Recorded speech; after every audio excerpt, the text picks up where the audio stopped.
The following is a special presentation of WSAV Sports. And here come the Raiders. Over the last 2 decades, few programs have had the consistency, the success, the playoff pedigree of Savannah Christian.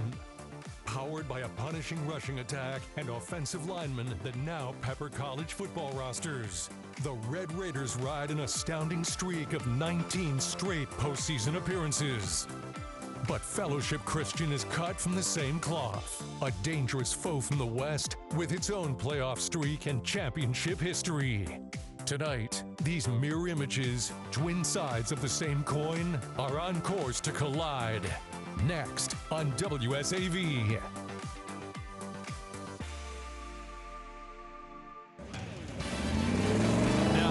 Faster than a Mustang, more powerful than an F-150, the WSAV CW Friday Night Blitz Game of the Week is on the air. Powered by O.C. Welch Ford Lincoln. Savannah Christian walking into their home stadium ready to take another win home, but a strong opponent in front of them. Fellowship Christian second in the state right now in the division. They expect to win this game, but that man right there, Blaze Thomas, has different things on his mind to bring home a Raider win. Cooler Stadium packed with people. Savannah Christian taking on Fellowship Christian, a set of ranked teams ready to move on towards the playoffs. Andrew Davis here with the coach, Carl Demasi. And Carl, when you get a matchup of this magnitude, these are teams that both need this win and want it badly. Well, I can say, are you ready for some football? This is great. 2 top 10 teams. One team beat the other last year. Savannah Christian beat them last year, and Fellowship Christian went to the final. And Savannah Christian's ready to do another one. They would like to go all the way this year if they can. Last week wasn't quite what they hoped for. Started real strong at Savannah Christian on this one against Oceanside, who we saw against Calvary, and put up a bunch of points there. Christian knew their offense had to be on point, and they got it for an early touchdown. In the end, though, Oceanside has those 2 giant receivers who are both excellent, and the corners just weren't able to hold up long time. Close game into the second half and beyond, but Christian ends up losing this one 41-21.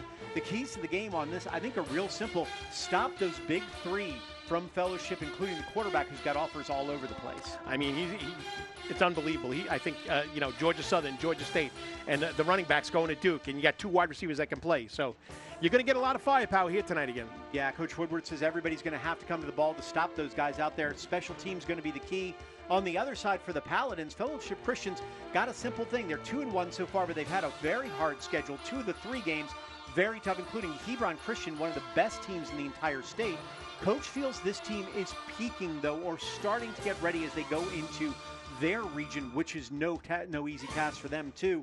They want to go just like the other side. Contain the quarterback. Blaze Thomas, really the key for Savannah Christian. Yeah, and he's forgetting about Mr. Dinkins, the running back. I know he wants to worry about Mr. Weldell, the wide receiver. You got to worry about that freshman running back. Pretty impressive. And you better win the turnover battle if you expect to win this game. That's going to be key for Savannah Christian or Fellowship on this one. And it is that time. It's time for the coin toss to get us ready and get us started. How you doing? How you doing? Everybody out there at the 50-yard line. How you doing? Make sure that shirt come down. Yes, sir. All right, man, how you doing? Make sure that shirt The biggest come one down, of them all in the background is Jordan Dillon, who you don't see there, big offensive lineman, and he is a load, no question, wanted by all kinds of different schools, only a junior. Take a listen to the coin toss, see what happens.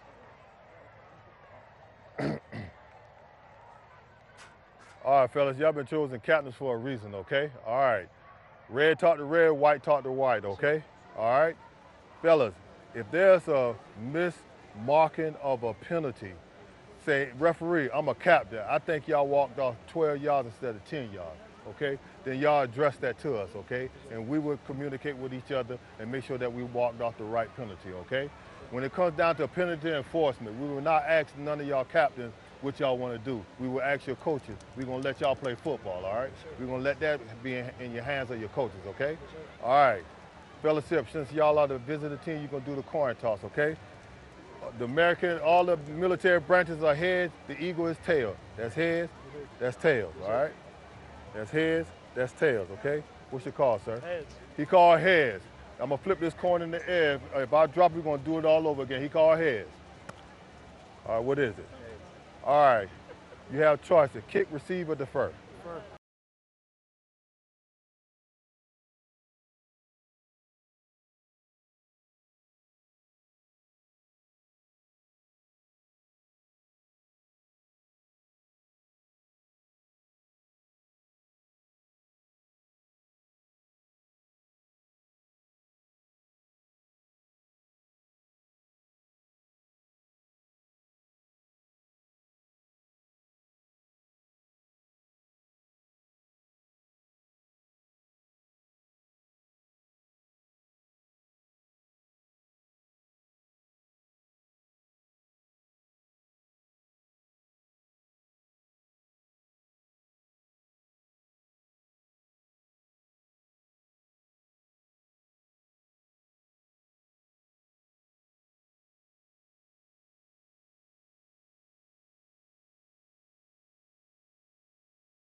the Dodge this guy's going to throw a rock at me. So, Athen Hudspeth, normally just defense, has got to play a lot more offense now. He's not as effective as he could be, but we'll see. These guys are in as great shape as they can be, and they're young, and they recover well. And what's going to be fun about this game tonight for me is the coach Damasi, the offensive coordinator, is doing what I did for many years. He's calling plays. So he used to critique Cam to the games and give me plays.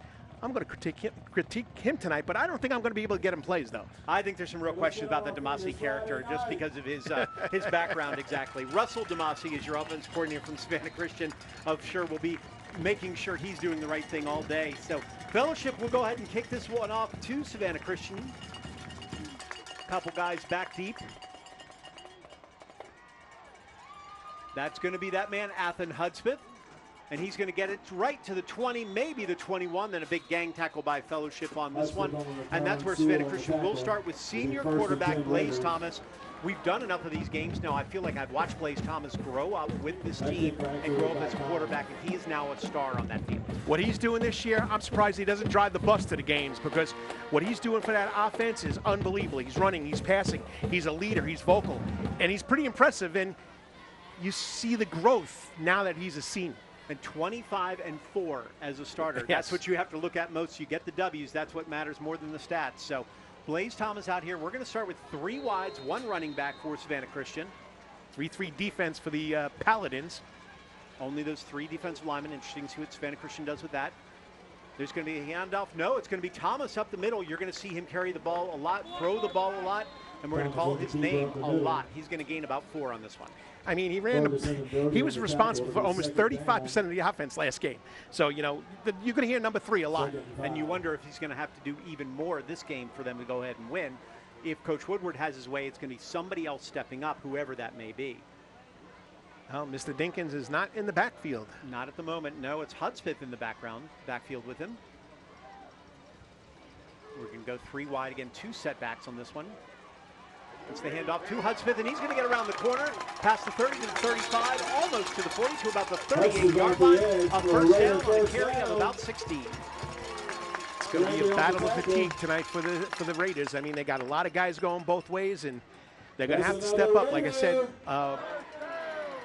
Wesley Dinkins is not in the backfield, the freshman running back, so he's been banged up from what I hear, so maybe he'll get in later on. I heard from staff that he was going to play. We'll see exactly what happens on this one.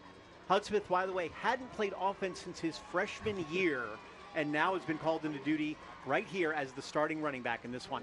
Thomas will pull it under, looks to throw. Now he's going to scramble a little bit. He's going to throw it. He's got a man wide open down the field. Cam Yeldell down to the 20, to the 10. That'll be a touchdown for Red Raiders.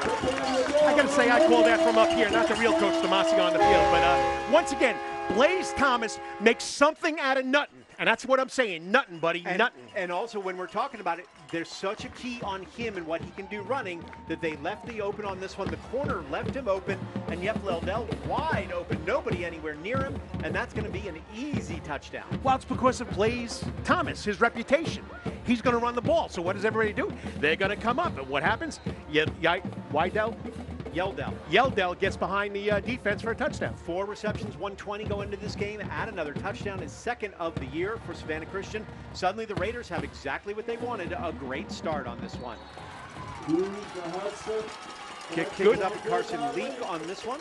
Not bad. The kid's only 13 now, 14 for 15 PATs, so he's pretty consistent. Yeah, and they don't kick a lot of field goals. I wouldn't expect field goals from either of these teams because they've been 1 or 2 between them so far. Right. So we'll see what happens. Fellowship getting the ball back now here, and their offense is really the star of what they do as well. The 3-headed monster. It's pretty strong. Jonathan Granby, as we're going to look at quarterback, he's got offers, as we said, all over the place. About every Georgia school but UGA. Georgia Southern, Georgia State, Kennesaw State. You got a lot of, up where I come from, the Ivy League schools, Fordham, Yale. So the kid can play. And if he's getting offers from there, he's got to have something between the ears. You know, he's got to be he's a pretty smart kid up there, too, so that's important for everybody. So very interesting to see. And then the running back is C.J. Givers. He's their all-time leading rusher so far. Last year, 1,400 yards and 24 touchdowns. And he's committed to Duke. Duke. Another kid with smarts between his shoulders, okay, Yeah. between his ears. Not saying anything about any other school other than that those are two very good ones when it comes to education. So. And then we got the wide receivers, which we'll talk about in a couple minutes. One of them right there, Simon Cofrancesco. A little Italian. My Italian guy in there. Yeah, Cole Francesco, we're going to get it right when we finish. That's Colton Driscoll, though, and he's got room. He's over the 40. He's over crossfield. He's got a block, and he could go all the way. And he will go all the way, and quite a response from the Paladins. It's exactly what we said in pregame. Kick it short. Doesn't always work in this case, and Colton Driscoll takes it back for the score. Only one reception all year long for Colton. This doesn't count as a reception. It just counts as a touchdown. Well, you're going to hear this from this old ball coach. There's 3 parts to a football team: offense, defense, special teams. Special teams are going to win you games. And right there, Paladins come back, and this kid takes it all the way to the house. The biggest thing is the extra block right there, or just a shade of them off on there. Jackson Thrasher, the junior, did a nice job not even making the block, but keeping the player away and allowing Driscoll to go in the end zone. All you have to do is shield the defender, and you got a spot to go, a space to go. Find that alley and run. So you like a good game? We got one. We got a good game. 2 big touchdowns, one from Christian. Fellowship responds with that kickoff return, looking for this extra point to make it even.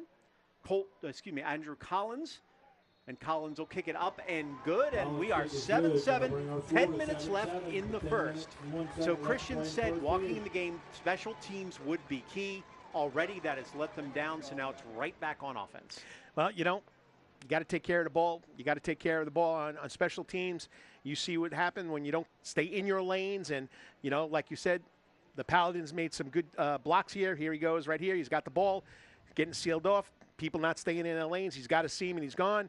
And Dinkins is in there, but just a little slow of foot today. Real interesting talking to Coach Woodward about it, though. I mean, he's got a ton of freshmen who would play JV normally on the special teams, so you get breakdowns like this because they just haven't played that much. Well, back in the day, because I'm going to tell you, people, I'm going to give you what a coach's thought process here. Back in the day, when I knew there were threats back there, I kicked the ball out of bounds. I let him start at the 30, 35-yard line. But, pushing back, you might get the ball at the 40-yard line. But these are things you got to think about. But what's interesting is they didn't kick it to the deep guys. They kicked it to one of the short guys instead, who ended up taking it to the house. Well, that's the new theory. Kick it to a spot on the field where the guys that are a threat are not going to be. Mm-hmm. And they did that. But you know what? Number 14 for the Paladins, he just proved that theory wrong. Well, Collins is your kicker. He's going to kick it back again. You've got Hudspeth on one side, Weston Hughes on the other. That's going to be Hudson again. He will take it out of the end zone. No, nope, not allowed in high school football. There you go. So that's going to be a touchback instead. They'll take the ball from there. So obviously couldn't ask for more. 2 plays, 1 touchdown for Savannah Christian last time. Interesting to see what they do. We talked about Blaze Thomas and what a threat he is so far. 600 yards passing, more than 350 rushing, a total of 11 touchdowns. He's already almost matched all of his rushing yards from last year, and they're 4 games in. He knows how to read the option, and when you play an option team, you got to account for the quarterback. Most teams don't account for the quarterback, but if you have a dual threat quarterback, you got to count for all 11 players. You're not just accounting for 10 anymore. Interesting too that he didn't have to do it as much because of the players around him last year. Exactly. They changed the system with the new offensive coordinator, and it's worked to their advantage. Here we go, him and... All right, so we got split backs. There's the fake. Inside, nothing doing on that one. Easy pull down. Maybe a yard at most. That was Yeldell on that one with the carry, who caught the touchdown pass earlier. And we'll be right back at 2nd and 10. Good inside defense. Tough play by the interior. You said it's a 3-3, Carl. So those nose tackles and defensive linemen usually leaving it to the running backs, but in that case, it was Walker McClung, the senior, who made the tackle. With a 3-3 defense, you don't know what gap they're coming through. And if people, you don't want gaps, I'm talking about gaps between the players. Go ahead. It's your turn, Andrew. Tight formation on this one.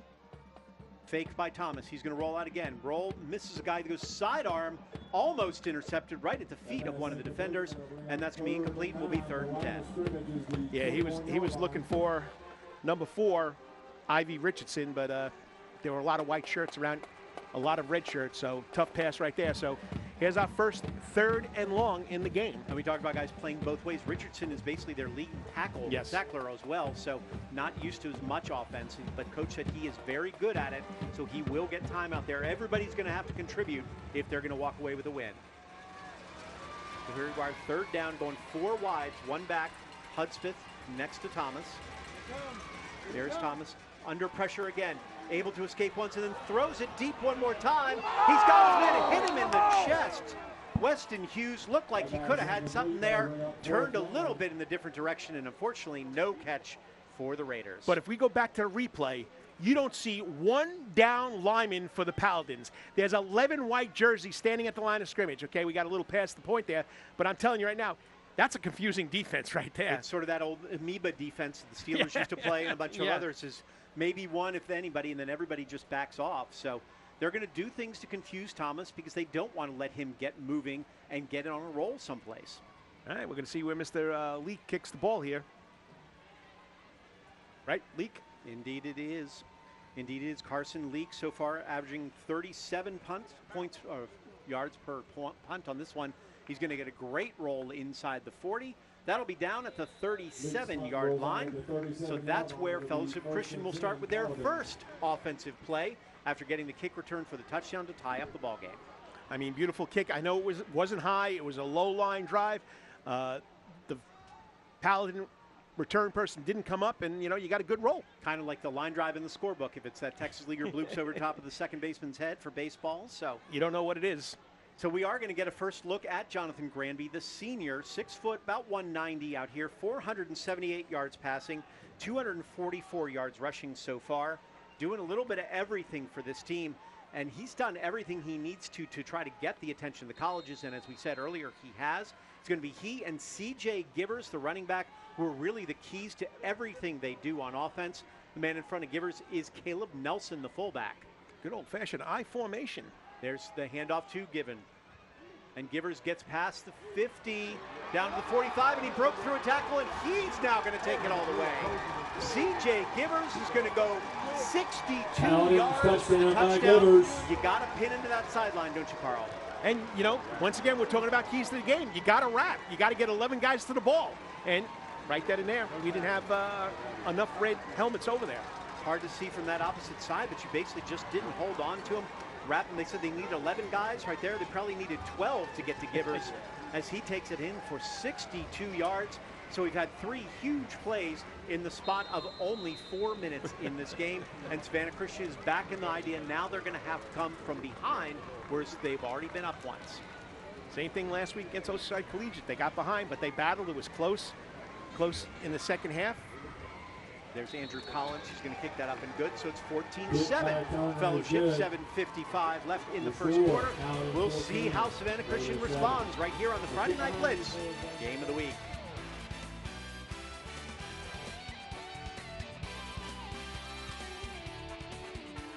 I'm having...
The WSAV CW Friday Night Blitz Game of the Week brought to you by O.C. Welch Ford Lincoln.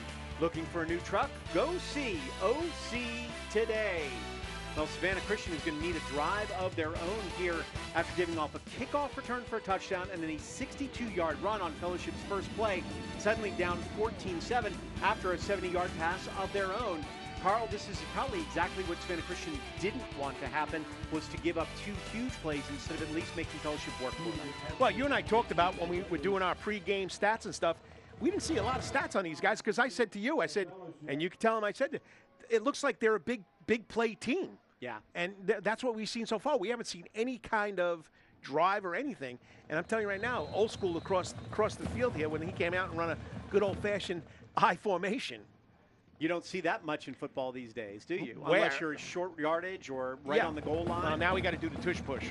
Exactly. So, all right, one more time here. We got another kickoff, the third of the game for Fellowship. That's going to go into the end zone past Athen Hudspeth. And one more time, we're going to talk about Blaze Thomas, the quarterback. You know, Coach Woodward said he has been the quarterback for 3 years, but he's believed in him since he was a 7th grader, he said. He's been watching him, he's been following him, and making sure he's getting the reps needed, and he's proven he should be under center, and he's done it for a long period of time. Well, he knows the game, and, you know, I had him on my internet show, the Savannah Sports Report, on Wednesday nights. You know, he talked about how he's learned a lot from Russell DeMasi.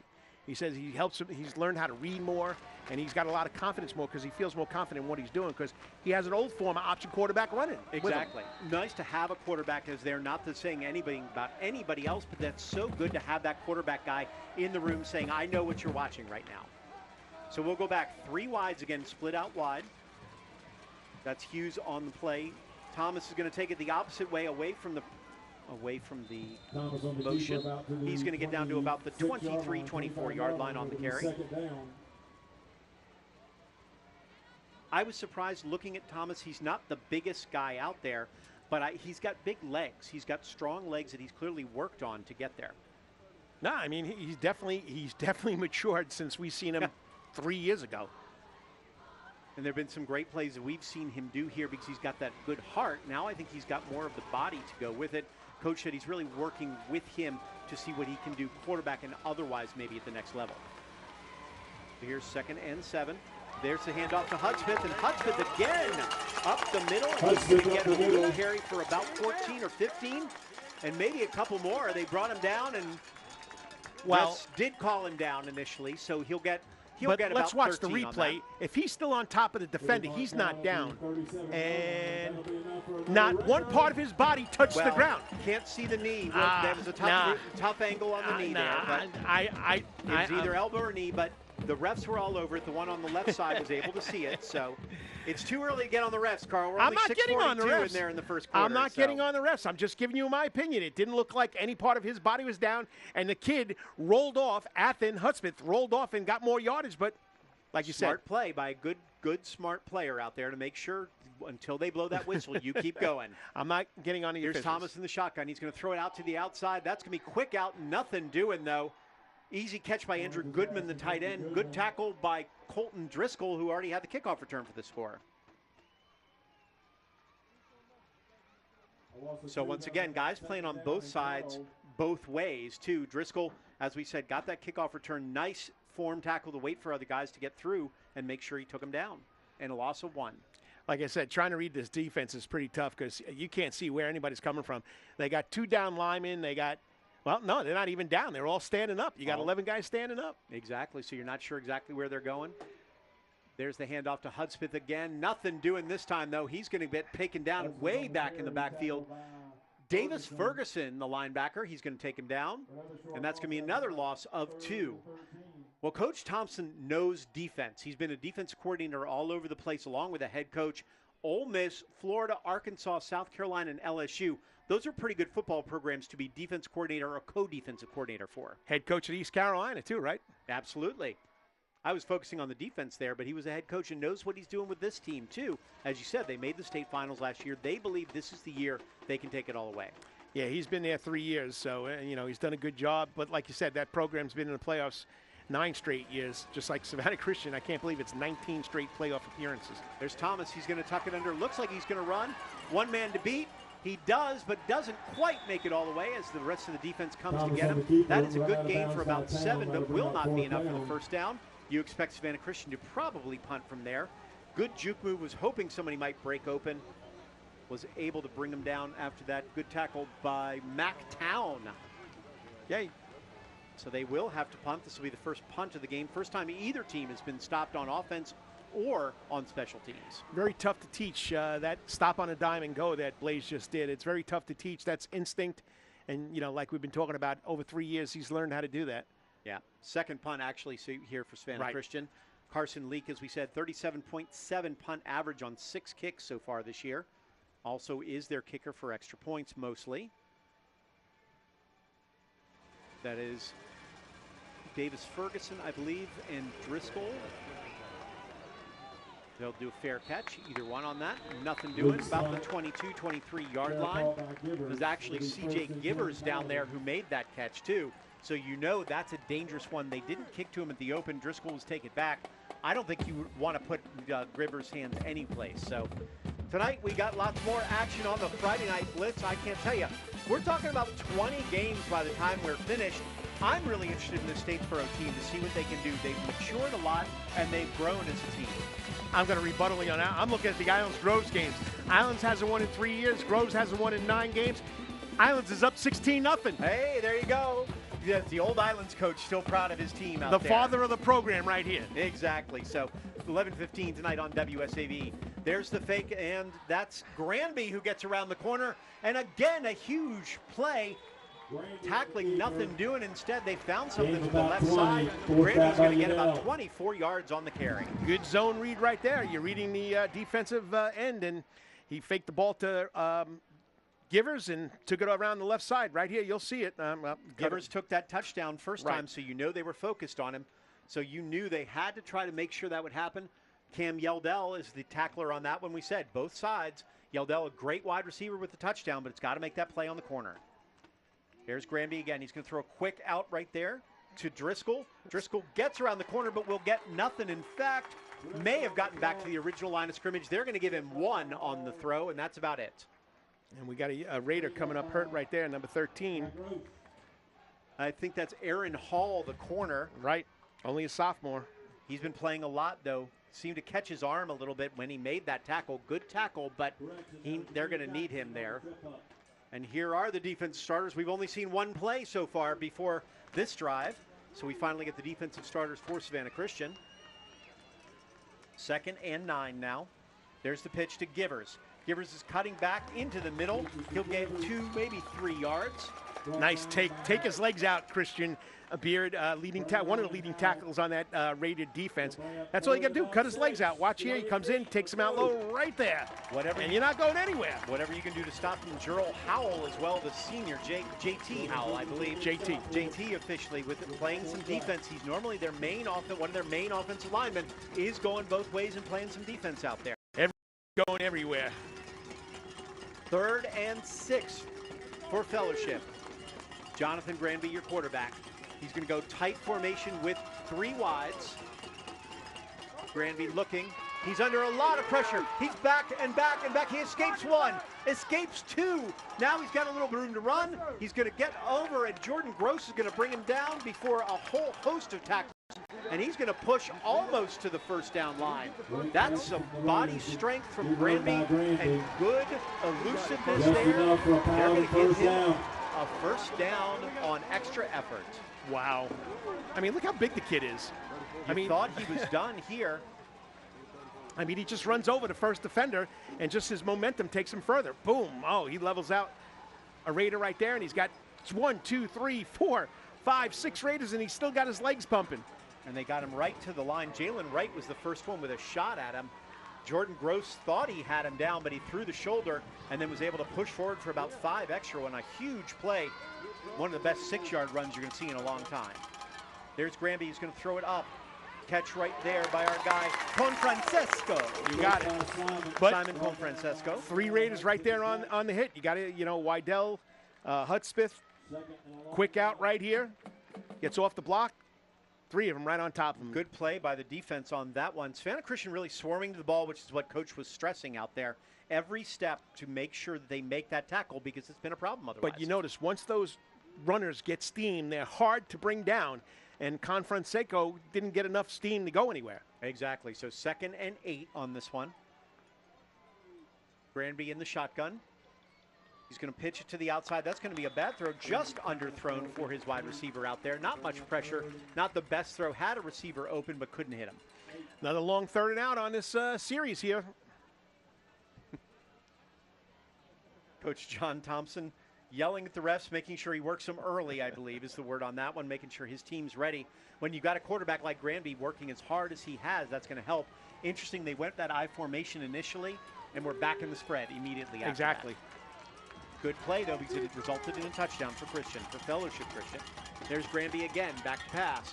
He's going deep, looks to have his man, and it's knocked out on a great defensive play. Now we're calling a flag.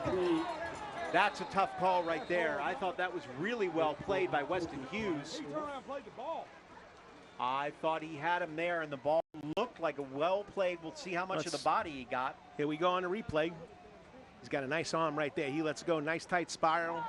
Pass interference on the defense. 15-yard penalty from the previous right spot. Automatic I'm not sure first down. What kind of thing you're looking at on that one to say that was there. He didn't hold his arm down. He did have he body to body, but I didn't see anything there that to me would be pass interference. He had inside position. Tough call right there. And that's a very tough call because it would have been a 3 and out and forcing a punt. Instead, it's going to be first down. We're going to get a better look here, Carl, at exactly what went on in the corner, hopefully. He had his arm inside. Nope, that's a different play there. That was C.J. Givers on a run. So, well, the refs had their final say, which called it pass interference. So now it's first down for Fellowship Christian. There's the pitch on the reverse to Confrancesco. Confrancesco gets to 20. He's down to the 15, to the 10. He steps out of bounds at right about the 12-yard line. When you're focused on a great running back like that, a misdirection play works to your advantage. Hey, trick plays work. So, you know, double toss there instead of the good old double handoff. Double toss right there. Well, you've got a guy with Givers. You've got a guy with Granby, and everybody's going to focus. So anything you can get out of your other ones are going to be a bonus. We know Thrasher and Confrancesco are the guys you got to worry about. 2 wideouts, number 2 and number 10. Each have 3 touchdowns coming into the year on this one. Not a lot of catches, but as you said, somewhat of a big play kind of team because 8 receptions, 3 touchdowns coming in for Confrancesco. Nice There's play. a big There stick. you Good go. play. An excellent play by the Savannah Christian defense. Beard again. I'm pretty sure it's Christian Beard. Christian Beard. I believe J.T. Howell cleaned that up for him, too. So Howell's an athletic guy. He's a big offensive lineman, but he's not as heavy as you might think, too. No, he can move. The kid can go side to side. And sometimes we think about just north and south in a 40-yard, but you got to be able to go laterally, too. And he's playing good on defense. 18 tackles, 3 for loss, and 2 sacks so far. There's Granby again. He's going to take it himself. He does, which a nice move to the inside. We'll get him down to about the 9 on this, and it'll be 3rd and about 6. Well, here's where the Raiders defense has to bow their neck. They have to get a big stop here. We've had a couple of third downs that they didn't, and of course one was on a penalty. Fellowship has missed 1 field goal all year, so you'd like to put him in position to put that kicker to the test if you can. You'd like a big stop here. They're going big, going a jumbo package, and they'll call that timeout. We're going to be into the first quarter. That's the timeout we're talking about. So Fellowship Christian gets a kick return for a touchdown and a big 72-yard rush. Suddenly, 14-7 after a great start for Savannah Christian. Now their defense has to hold. We'll see what happens at the beginning of the second quarter right here on the Friday Night Blitz Game of the Week.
The WSAV Friday Night Blitz Game of the Week is brought to you by Chicken Salad Chick. Deliciously fresh in Bluffton, Savannah, Pooler, and Statesboro. Made from scratch, served from the heart. Thank you to Chicken Salad Chick for serving all of our staff members today for the big game. Now it's time to see what Savannah Christian can serve up the Fellowship. They're going to throw a screen pass. It's cut back down to the 6 maybe on that one. Looks to be stopped on a nice play by the Savannah Christian defense. That one's to Jackson Thrasher, the wide receiver. First time we've called his name all day. Underneath the inside screen right there, wide receiver screen. Raiders right there waiting for it, inside screen. He did a good job in cutting it back, but still nothing there. Good tackle, JT Howell again, I believe. Howell on tackle, yes. So here we go. Second attempt of a field goal all year for Andrew Collins, the senior. He is 10 of 11 this year on extra points, and this is just a little bit beyond an extra point.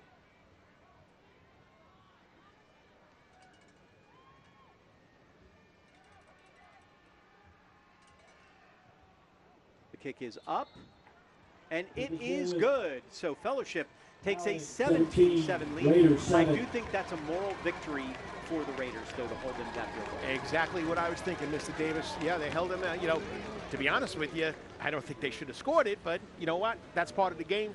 So with a little help of an interference call, gives them 3 points. So the Raiders hung tough right there. And like you said, that's definitely a moral victory. I don't disagree with you. I thought the call may not have been the right one on that point, but unfortunately, as a coach, you know you got to deal with the hand that's dealt you. It's not like there's instant replay out here waiting for you. So there's Coach Baker Woodward, who's done a really good job with this program. He's dealt with some losses. He had all kinds of seniors last year who all went on to big things, and now he's left with this very young team and a completely different feel to it. Yeah, you can tell the huddle around him looked like a lot of young guys, like he told us he was going to put on the special teams. And you know what? You got to grow. You got to help these kids grow. And it's not, it's not conference season or region play right yet. So these kids are going to learn by the time they get to their first region game. He said no starting full offense since the first quarter of the first game because of injuries. Yes, I watched that game. 2 kids right away. So there's the guy, Will Busey, who they were hoping to go ahead and do it. David Busey's brother, I believe, out there. He went down as wide receiver. King Tomlin, who was expected to be a wide receiver as well, which really limits your passing game, which is why guys like Hudspeth are out there instead having to go both ways. Cam Yeldell has stepped up big time. They didn't plan on him playing receiver. All right, here we go. Max Bradley, I believe, back here.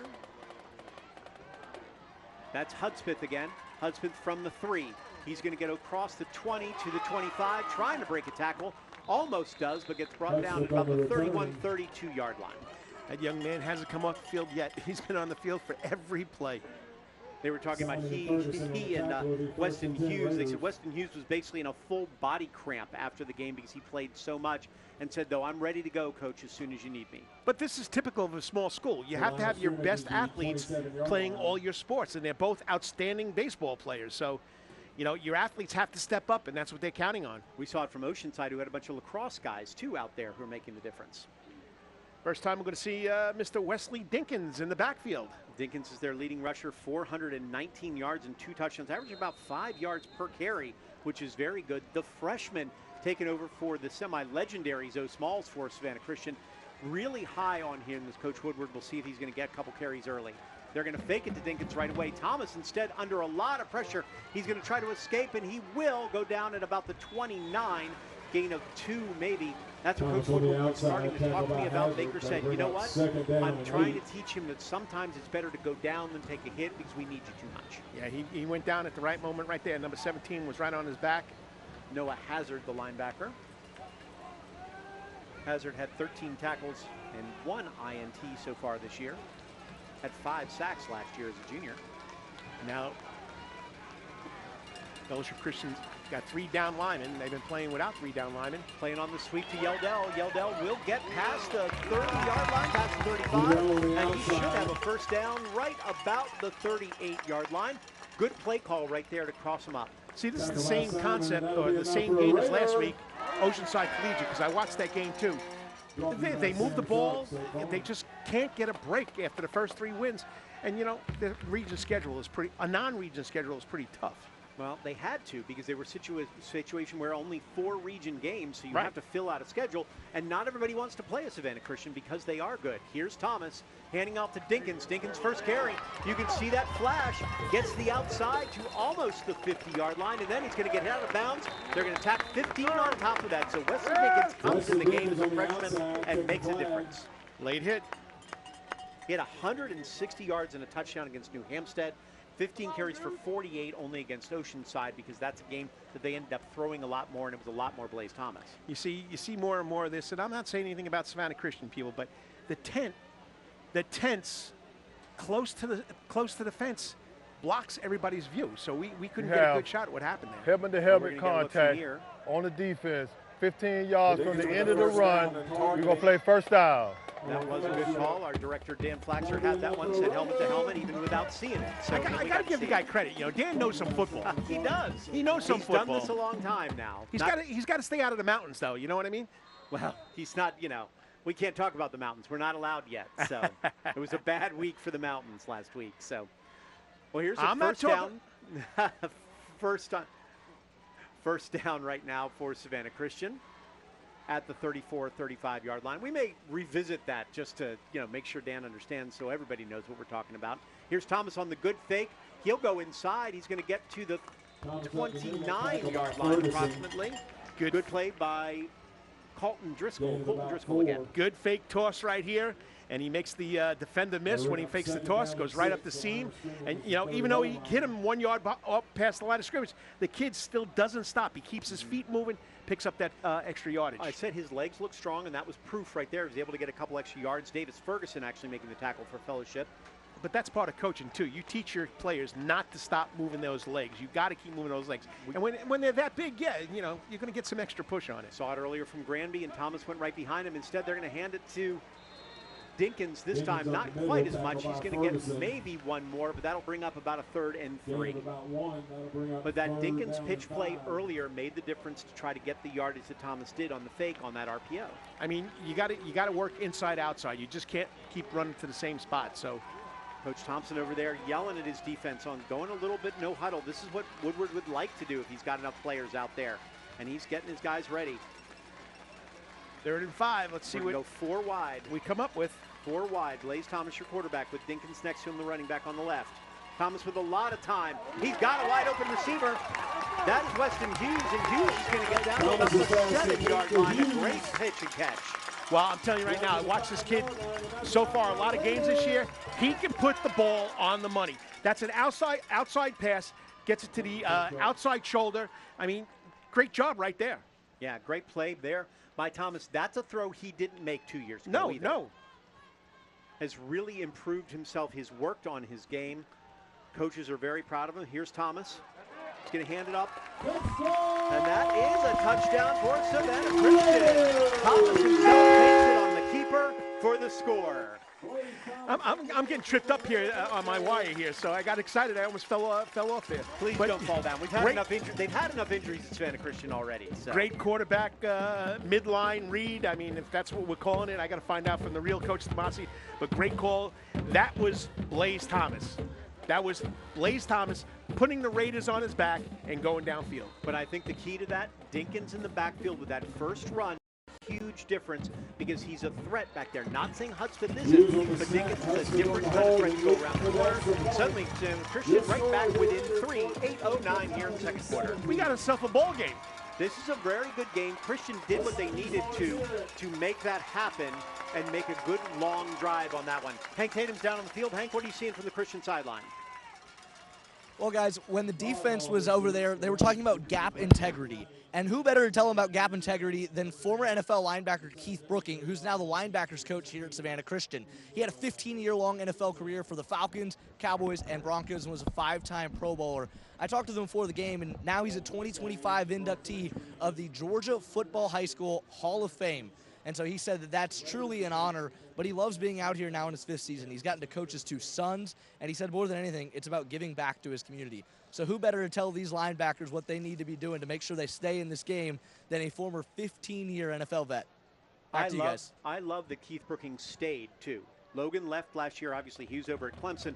but Keith stayed and wants to help this team, which is a real credit to him because as a former NFL guy, probably doesn't need it.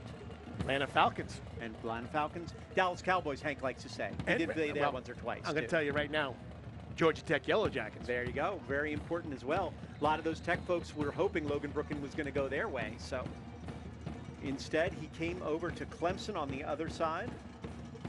There's Carson Leak. He's going to kick it deep. He will kick it short one more time. Good cutback again on the short kick. That's Jackson Thrasher. Thrasher's past the 40 and past the 50. Another huge kick return. He's going to break a tackle to 20, all the way down to the 9-yard line. Special teams are killing Savannah Christian right now. Again, you kick it short, you kick it to the side, and they haven't been able twice now that's happened. First one went for a touchdown, this one all the way down to the 9-yard line. See, but what happens is they're overflowing. They're not staying in their lanes. And what I mean, people that got to run straight down the field, hold your lane, force them back towards you, but everybody's flowing over to the ball too fast. And once it gets around the edge. You look at it too, both times Fellowship Christian didn't go straight, but they went around to get that to go. They went from the left sideline all the way to the right sideline, and both times that has worked to their advantage. But if you watch, where their blockers you watch the replay, the return man is coming one step, 2 steps up, and then goes around the outside. But it's working against a very young special teams. There's Givers up the middle. He's going to break 2 tackles and all the way down to the 1-yard line on that one. Randy on the carry, tripped up around. You are not going to take most of these players down, the big ones on either side, with one tackle, with one arm. You got a power I formation right here. You get 2 backs, quarterback. Granby's going to take it right in for the score. So just as soon as Christian scores, Fellowship right back with a touchdown of their own. Less than 30 seconds on that drive, and it's 23-14. Punch for punch, they're going at it. Well, you know, Coach said our keys to the game, number 3 was special teams. And right now, special teams are what is really causing major issues for the Raiders. But I'm telling you right now, you know, Granby and Givers, look at the size of those thighs on those 2 young men. You know, and you put Blaze Thomas in there too. You got 3 special players out there on that field. Yeah, you're looking at there, you know, the tush push works real well when you have a big quarterback like that. That's why Jalen Hurts is the same way. So far, 117 yards rushing, only 9 passing for Fellowship, but they haven't needed it. On the other side, pretty balanced so far, 80 yards, 84 yards passing, and 79 rushing. Of course, 68 or so of those came on one play on the second play of the game for Christian. So now we're right back where we started. Raiders are going to get the ball again. Didn't really get a break for the guys who are only playing offense right now. So they're going to be right back in play. But if you got it, when you're tired like this, you'd prefer to play offense and defense because you know what you're calling. Well, it's tough to say. I mean, because the flow of the game is so bang, bang, bang, bang. I mean, so, you know, you think you're going to get a break on the kickoff, but then you got to be out there right away. I mean, it's just the rhythm this is a strange rhythm tonight. And I saw this 2 weeks ago when, and you saw it, when Calvary and Oceanside Collegiate went at it. Every time you turn around, something was going crazy. So, I mean, I think it's pretty great about the high-end offensive talent that we have throughout this area. Maybe we don't in the past. I think we've had some great defensive guys. This year, it looks like a lot of them are the wide receivers and the quarterbacks and the running backs. Well, we're going to have to do something here. I mean, the Raiders are going to, the Raiders are going to have to do something here because this Fellowship Christian offense is. Hudspeth and Hughes back deep again. See if they can break one off the other direction and give Savannah Christian a short field would be ideal. This kick, though, going to go to the end zone, and that will be a touchback. And that's what they need to. I think great idea by Fellowship. Difference in that game. Andrew Collins getting it into the end zone. But that's the difference. When you have a kid that can kick the ball over the goal line, it's a weapon. Last week, talking to my son, okay, Oceanside Collegiate, every time they kick off, the ball was in the end zone. So when you're starting at your 20-yard line, there's an 80% chance you're not going to score. You forget the kickers are really a weapon in high school football. Not just kicking field goals, but making sure every extra point is good. And those kickoffs in the end zone make a huge difference so you don't end up in a position like this. So Savannah Christian back with the ball. Tight formation again. Fake to Yeldell. This is Dinkins again. Dinkins will break one tackle. He's going to get pulled down at about the 24-yard line. Tackle made by Jonathan Granby, the quarterback and the safety. Thomas so far 3 for 5, 84 yards passing, 40 yards rushing, a touchdown on either side. You know, he's done everything he can when they've had the ball. They just haven't had the ball that much because of the quick strikes of Fellowship. 2 huge kick returns and a big play on the running game. So here we are, 6:56 left in the second quarter.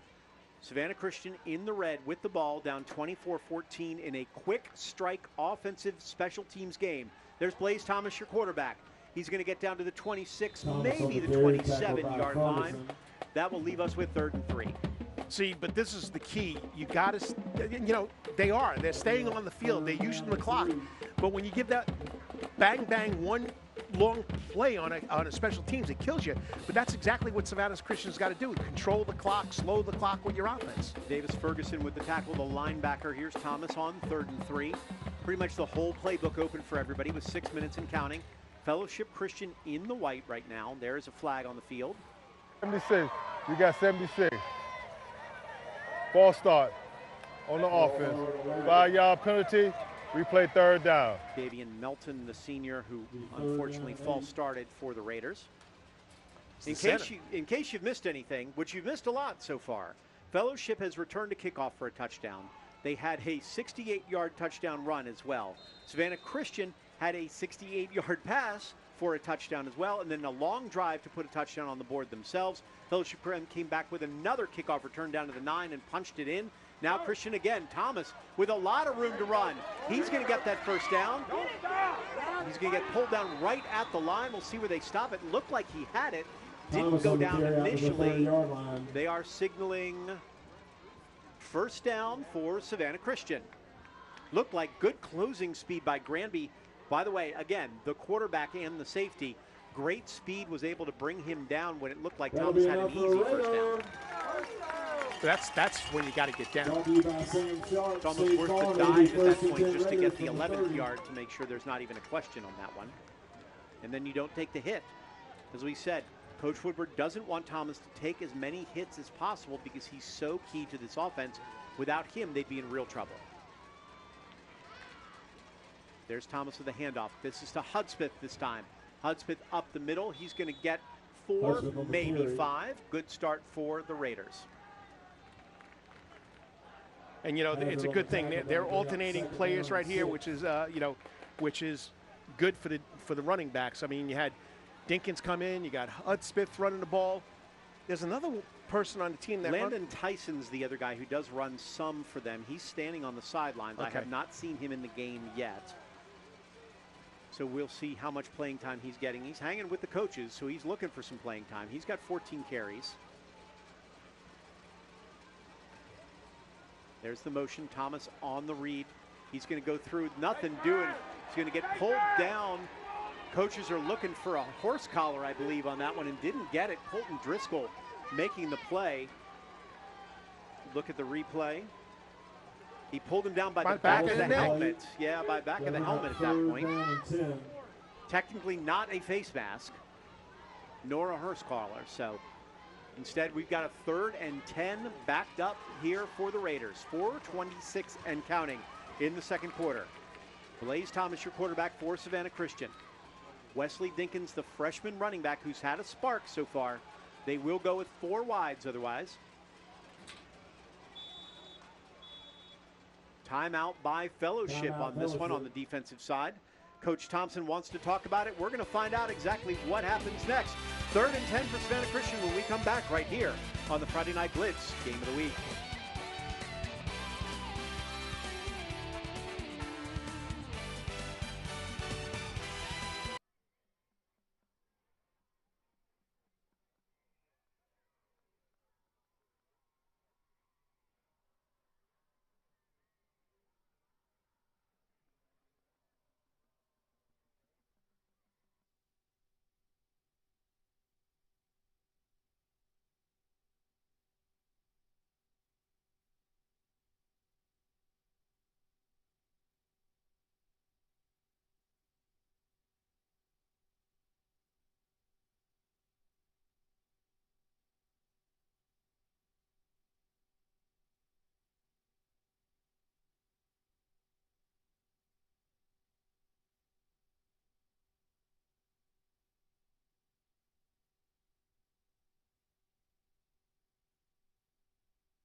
The WSAV Friday Night Blitz Game of the Week brought to you by O.C. Welch Ford Lincoln.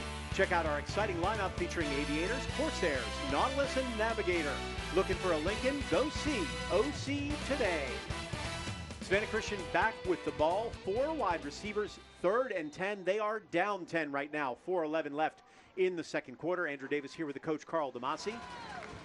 Blaze Thomas is your quarterback under some pressure, so they go with a quick screen. Great play out there to Weston Hughes, and Hughes on a good play call will get him down to the 42-yard line. But an old cliche, he threaded a needle on that one, though. That was a great, he got it in such a perfect window play right on a great screen pass. Good call by that guy, Russell DeMasi over there, the offense coordinator. Or maybe Coach Woodward did it. We'll give someone credit in there. But I think Russell's calling a lot of plays. Just so we understand, Coach Carl DeMasi's son, Russell DeMasi, a former Savannah Christian quarterback, former Savannah State quarterback, former Savannah State offense coordinator out there now coordinating for the Raiders. And here's Blaze Thomas, and he's going to get good yardage on first down to about the 46, 47-yard line. I'm not correcting you here, but Georgia Southern quarterback. Sorry, I apologize. Savannah State coach, offense coordinator, Georgia Southern quarterback. Yes. And, of course, like you said, a Raider alumni. If he'd stay in one place, I wouldn't have this problem, Carl. Yeah. He's kind of like his dad, moved on a couple different spots there. Couple of different schools. Here we are, 2nd and 4. Blaze Thomas, gain of 6 on that one. He's going to hand it to Dinkins this time. Big hole for Dinkins up the middle. He's not going down easy, and he's going to get across the 50 all the way to the 45-yard line. Tackled by Granby and Simon Colfrancisco.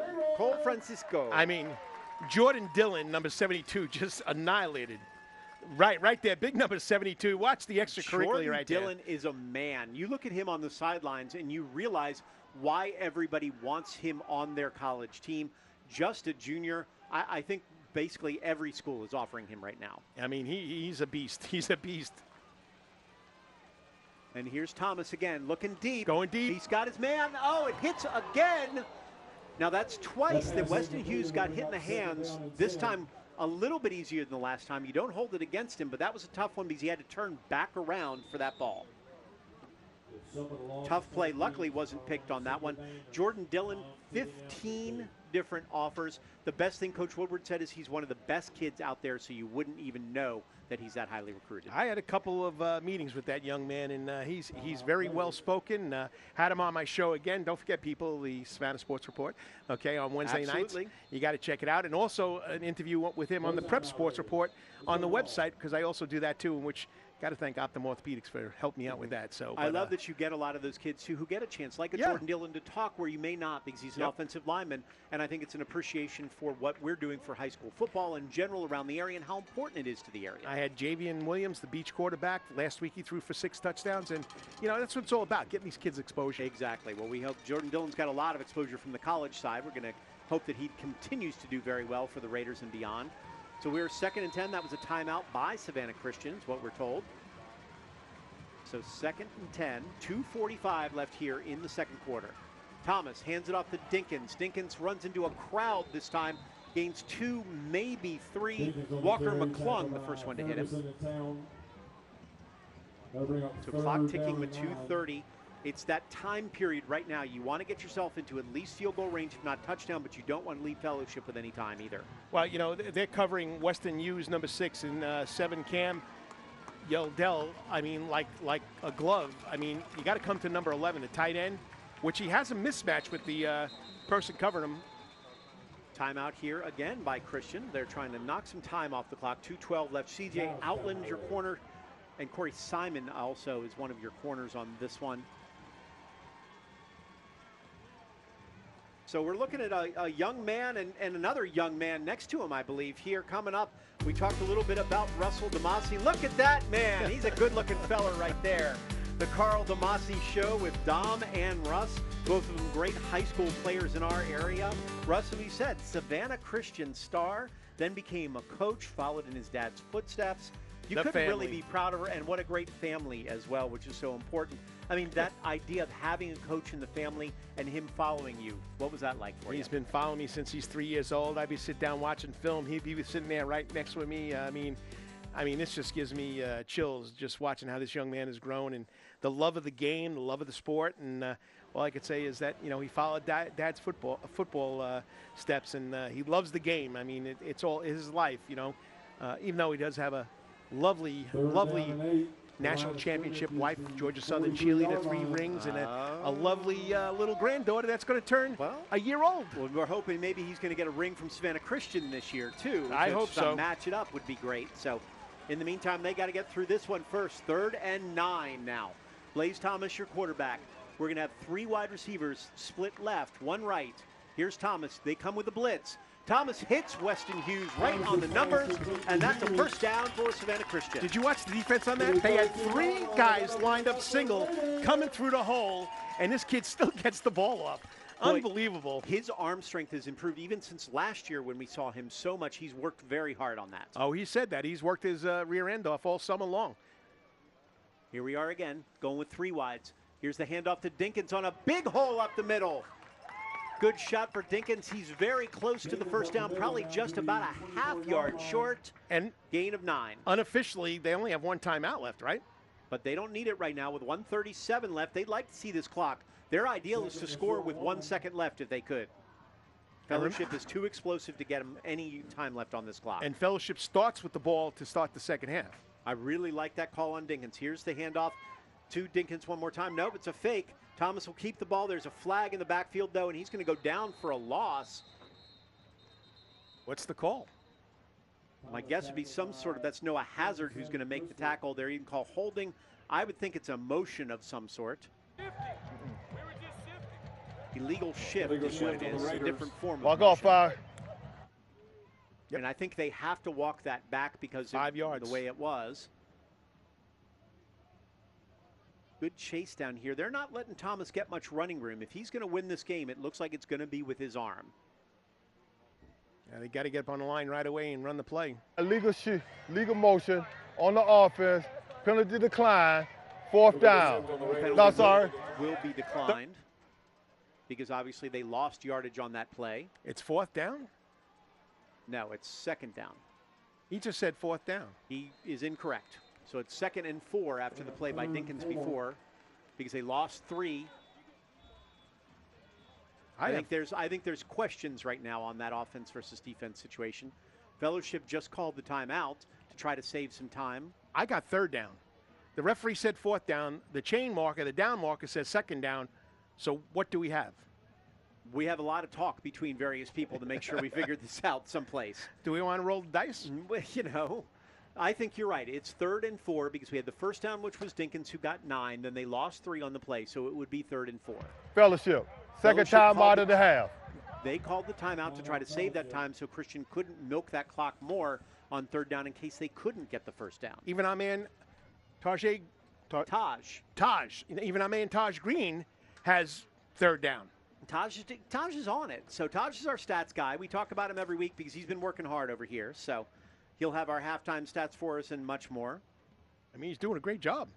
I'm happy with him. He's good. 3 games in, he hasn't left yet, so that's good. And you didn't even drive him away, so that's pretty impressive. Okay, but the old ball coach had to give him paper so he can give us notes. Not the guy that talks to him every week. Oh, sorry about that. Man, it's a tough crowd. We might not invite you back at this rate, I'll tell you. So we're going to be 3rd and 4 when we come up. So Christian with 112, I assume you do whatever you can to get a first down. I don't think it's a run-pass kind of thing to make him call a timeout. You got to get your first down and get a score here down 10. Yeah, they got 1 timeout left. Now, the ref's trying to figure this out. Mr. Thompson, the coach over there at Fellowship Christian, is talking to the other ref out there. I think Thompson was trying to get them to go back to 4th down, right, which exactly. is what he said, if they can get it. He's also trying to save some of that time with the hope maybe they'd miss and they get the ball back. Interested to see a lot of people standing around, a lot of, but you want to get it right, too. This is a very important part in this game because you're in probably field goal range, but it's a long one if they were to kick it. So Christian probably is in 2-down territory right here. I had 3rd down. The scoreboard operator 3rd down. Taj Green had 3rd down. I mean, you had 3rd down. So let's see what we're going to get here. They want to get it right. That's the goal.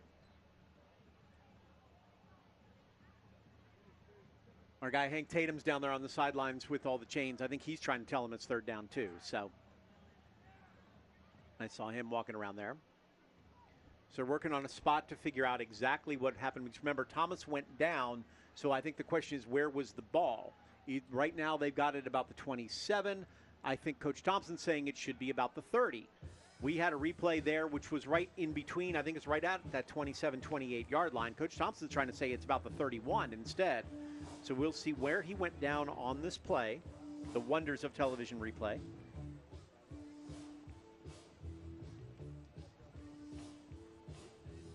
Yeah, it appears that Coach Thompson's not right, because you'll be right third down at about the 27-yard line. Well, they moved it back to the 28.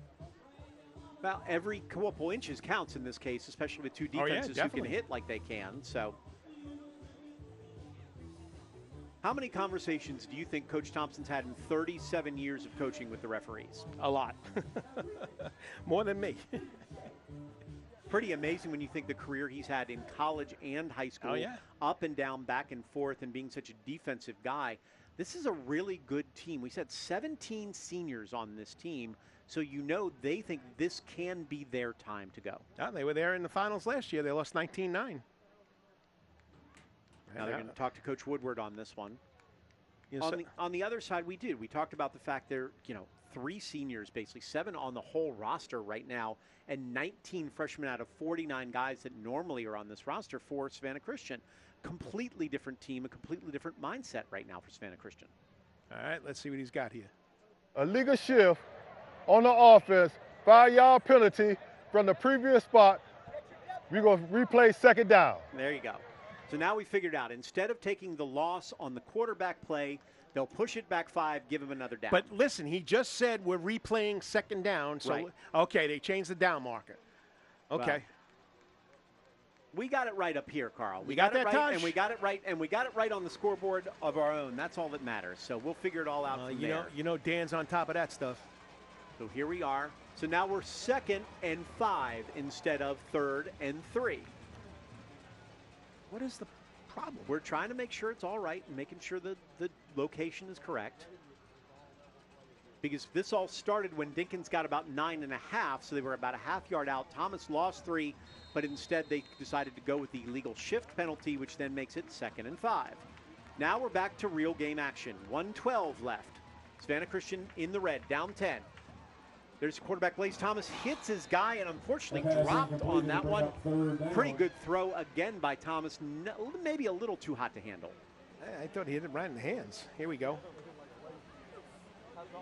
Yeldell probably should have caught that one. There was a man bearing down on him on that, though. Yep.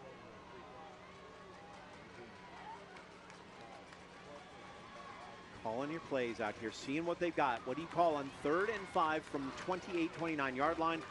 1:07 left. Blaze Thomas is your senior quarterback. He's going to hand it to Dinkins, who's going to get down only to about the 27, 28, probably at the most. Clock is ticking with 58 seconds left. 4th and 2 or 3. Let's say 3. Now timeout is called by Savannah Christian. So you would expect this means they will go for this. Yeah, the ball's on what yard line? It's about 4th, and they'll say 4th and 4 in this case. And it's on the 29, so you're looking at about a 47, 48-yard field goal, which is a heck of a kick. Yeah. And also, you miss it, you're leaving them with 50 seconds there from the spot of the field goal. So. Right. And let's see. Get my stats here. Carson Leak has a 26-yarder. 26-yarder. 1 of 2 for 26. So we don't know what his range is. I was watching some of the fellowship kickers over there. I didn't get a chance to see the Christian kickers. Fellowship's range is probably 35 at the most, from what I saw. Yeah, there's no stats online for their kickers. So. They're 0 for 1 on field goals this year. So. Well, we'll see what Christian does. Do you run or pass right here, Carl? I throw the ball, and it's got to be that quick out that he did earlier, but, You don't go with that RPO. I don't know if you're going to be able to run it. I think it's got to be that quick out pass, so they're going to put trips out to the left. 4th down. You do have 8 in the box, basically, here, too. Yeah, they do. They're bringing them. They're acting like they're going to bring some heat. Thomas does get the ball. He's going to have to run. He's not going to get there unless he can escape again. Looked like they got a face mask, and I didn't see it called. Yeah, the flag's on the ground. Flag is on the ground, so they did get the face mask. I saw his head turn. I was wondering. Let's see if he calls Fellowship is celebrating, but on the tackle, check the flag. there is a flag on the field. Eagle Eye Davis right here. Here he goes. He runs to the right. Tries to get out of it, and there it is right there. It's a quick one, but it would be a face mask. Yep. Nope, they're not going to call this. How can you not call I that? don't think he grabbed. I think On it the just offense, penalty decline, change of possession, first They down, did not Fellowship. call the face mask that we saw there. Looked like his head turned, but they had a penalty on the offense anyways. So suddenly, Savannah Christian down 10, Fellowship with the ball, 42 seconds left, and 1 timeout to play with. Got to stop the big play here. We have not seen much of Jonathan Granby, their quarterback, because they haven't needed to. They've had a 9-yard drive, a kickoff return for a touchdown, and a long touchdown run. So Granby hasn't had much to do. This is going to be the first time we're really going to see what he can do on the offensive side. He's a senior, 6 foot, about 190. A bunch of offers from Georgia schools to be a quarterback or an athlete. There's Granby. He's going to fake the play. Looking for his receiver. He's got a lot of room. He's not going to tuck it. He's going to throw it up for grabs. And it's overthrown by all the receivers. All the coverage, Granby's pass falls Good coverage by Aaron Hall and the entire secondary for Savannah Christian. I mean, there's great coverage on that play. After what they saw last week, I think they got enough work. Oceanside really was all over him, and they have 2 big 6'3" wide receivers that are tough for anybody out there to cover. That number 88, I think his name was James, is unbelievable. You guys got firsthand 2 weeks ago over at Calvary. It was Johnson and Williams, and both of them. And Johnson had 4 touchdowns in the game that we had, and Williams, they said, is just as good. He transferred in. We didn't have Johnson and Johnson? No, I wish we, I'm pretty thankful none of our South Carolina teams have to play Oceanside in the playoffs, that's for sure. So we're 2nd and 10, 29 seconds left. Fellowship with a 10-point lead and the ball in white. A series of explosive plays for Fellowship Christian have given them this lead. Savannah Christian has done well on offense, but not been able to put as many points on the board. Playing 2 deep safeties. I don't know what's going on here. I mean,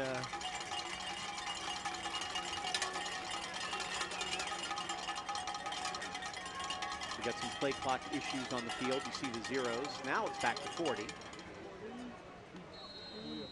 Okay, 33 seconds left now. There's Granby. He's looking deep. Now he's going to throw. He's got his man for about 15. Good catch by Cofrancesco. He's going to get about 19 on that one. Clock stops on a first down in high school. And out of bounds, too. Yep. Did they mark him out of bounds? Looks to be out of bounds because they have stopped this clock, and nobody seems to be moving to get to the ball quick. Yeah, he was out of bounds. Replay showed it he clearly. ran right out of bounds with it. I mean, that was a smart play by the receiver. They teach him that a lot more now, too. Those receivers can get out of bounds. Play looking for the screen pass. They go the other way with the screen away from the running back. A lot of speed on that, and that could be trouble. Over to Cofrancesco, who's going to go the rest of the way in for the score. A tough play right there for Raiders fans. Watch that happen. Cofrancesco on the screen will go the rest of the way, 45 yards for the score.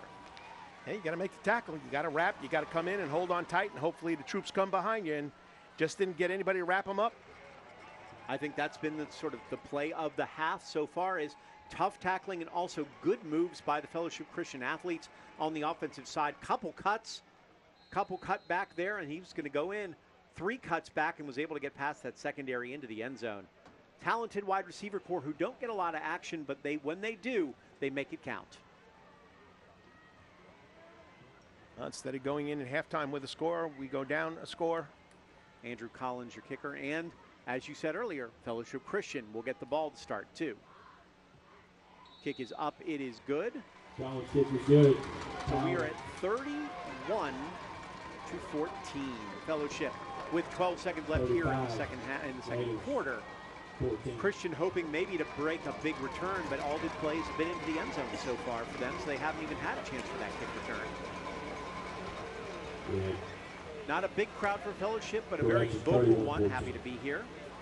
He's got what, 3 touchbacks already? Yes, 3 touchbacks already, 4 touchbacks already. 4 already? So, yeah, the opening kickoff and beyond. So, I'm sorry, Hudspeth took the first one out. After that, it's been touchbacks every time. They'd love to see Hudspeth or Hughes get a chance to return one.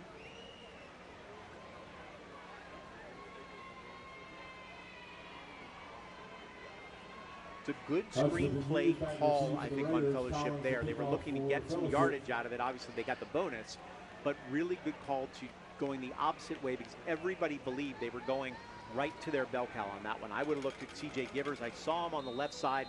They cut back to the other, and it was a perfect play. I mean, it definitely got a good block by the lineman on it, too. I think it was number 65. Sometimes that's how you break those, too, is a big lineman downfield helping you out. Yep.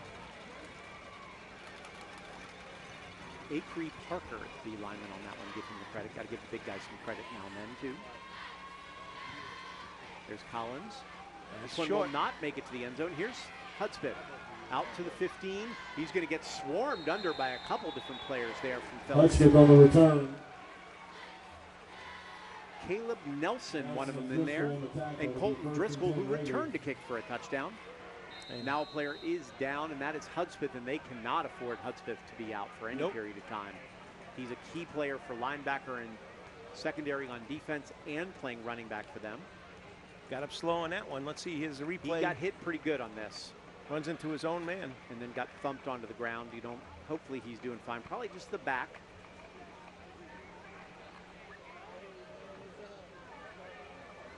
Want to check him out, make sure he's okay. Because if they're going to make a comeback, they're going to need him to be in that lineup. 3 wides with 4.5 seconds. You assume this is just a kneel down. Christian going to go into the locker room and see what they can come up with at the halftime. You know, it really has come down to a lot of tackling so far, Carl. If you look at that, tackling on the, on the kickoffs and then tackling otherwise, there's a handoff up to Dinkins over the middle. He'll get about 3. Dinkins has done a nice job, but it's not been enough so far for Savannah Christian. So they're going to go into the half down 31-14 with dreams of a big comeback. We'll see what they can do right after halftime. We've got a big show for you coming up with a lot more. Stick with us right here on the Friday Night Blitz Game of the Week.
Now back to the Friday Night Blitz Game of the Week and your Georgia Department of Public Health at the half. And it has been an exciting half on both sides. Right now, though, Fellowship Christian taking advantage of some tough tackling by Savannah Christian and taking a big lead right now. 17 points at halftime, 31-14. Savannah Christian has the capability of coming back at any point. We'll see what they can do right here in the second half. Andrew Davis here with Coach Carl DeMasi. Carl, I mean, we talked about it. 2 big kickoff returns set you up for short fields or all the way into the end zone.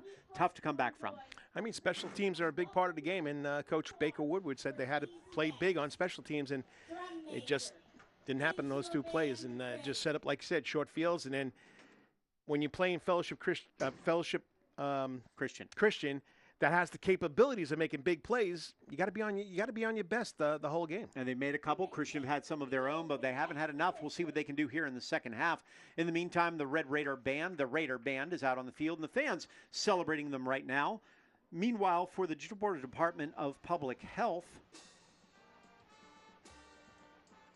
the mission of the Coastal Health District is to improve lives in our region by preventing disease, injury, and disability, promoting health and well-being, and preparing for disasters. This week, we've got a hot topic, which is vaccinations. It's got a lot of buzz in the news recently. Tonight, we'll discuss recommendations by the Coastal Health District for adults and the services offered in our community. Here's Ginger Heidel with the Georgia Department of Health at the half.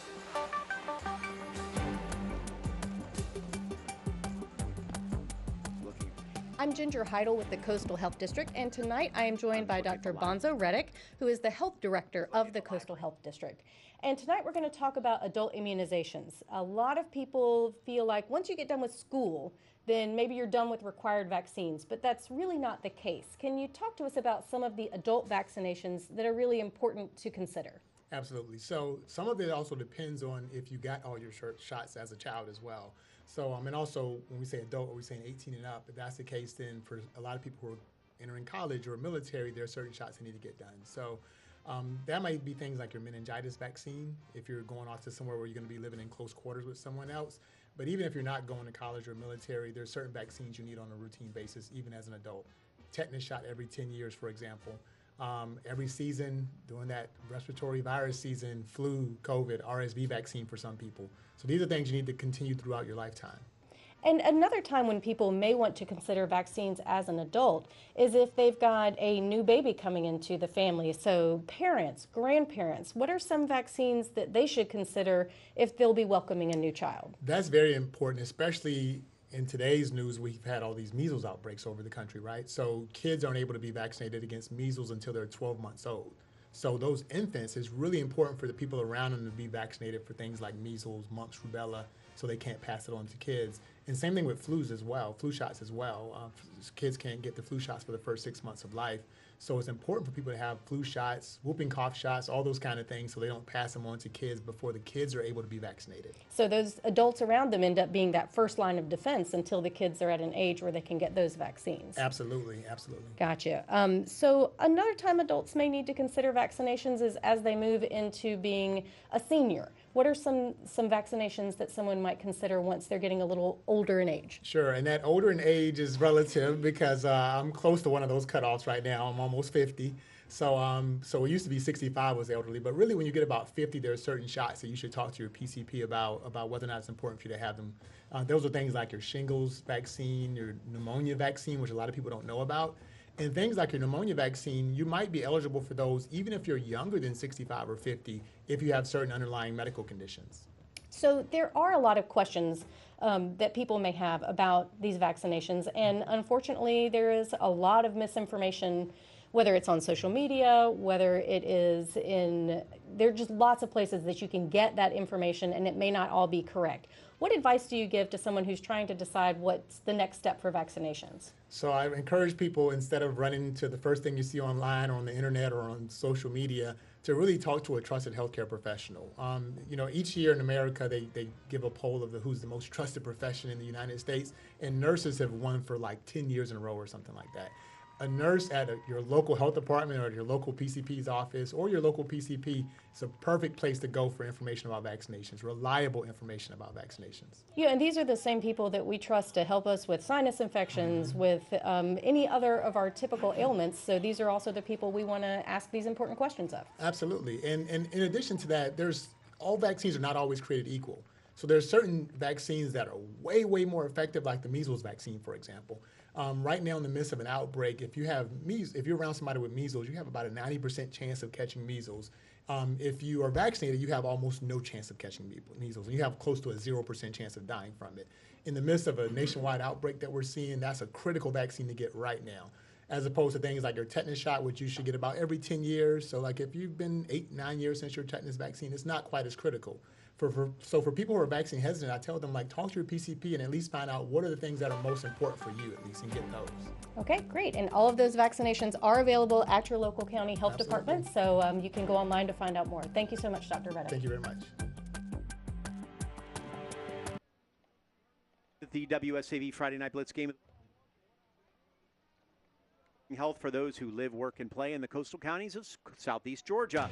Learn how the Coastal Department of Public Health can help at coastalhealthdistrict.org.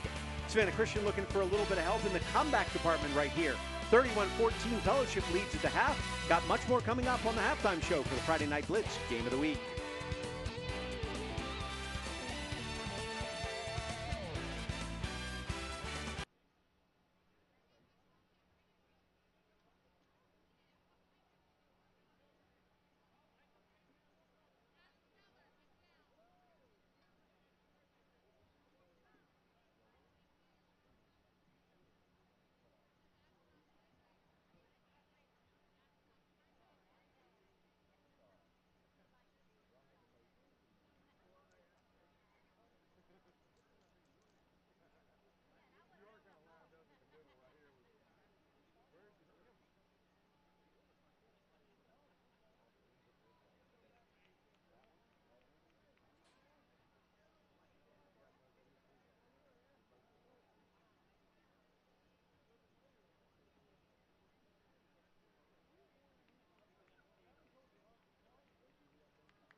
Oh, hello, testing 1, 2, 3. I think I hear myself right now.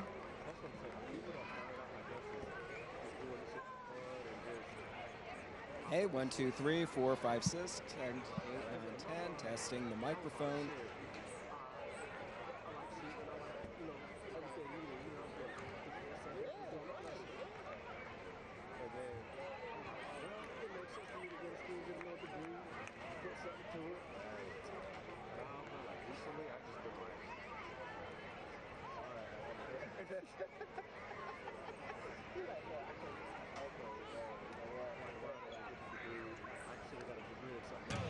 Now, more of the Friday Night Blitz Game of the Week halftime show, sponsored by the Georgia Department of Public Health.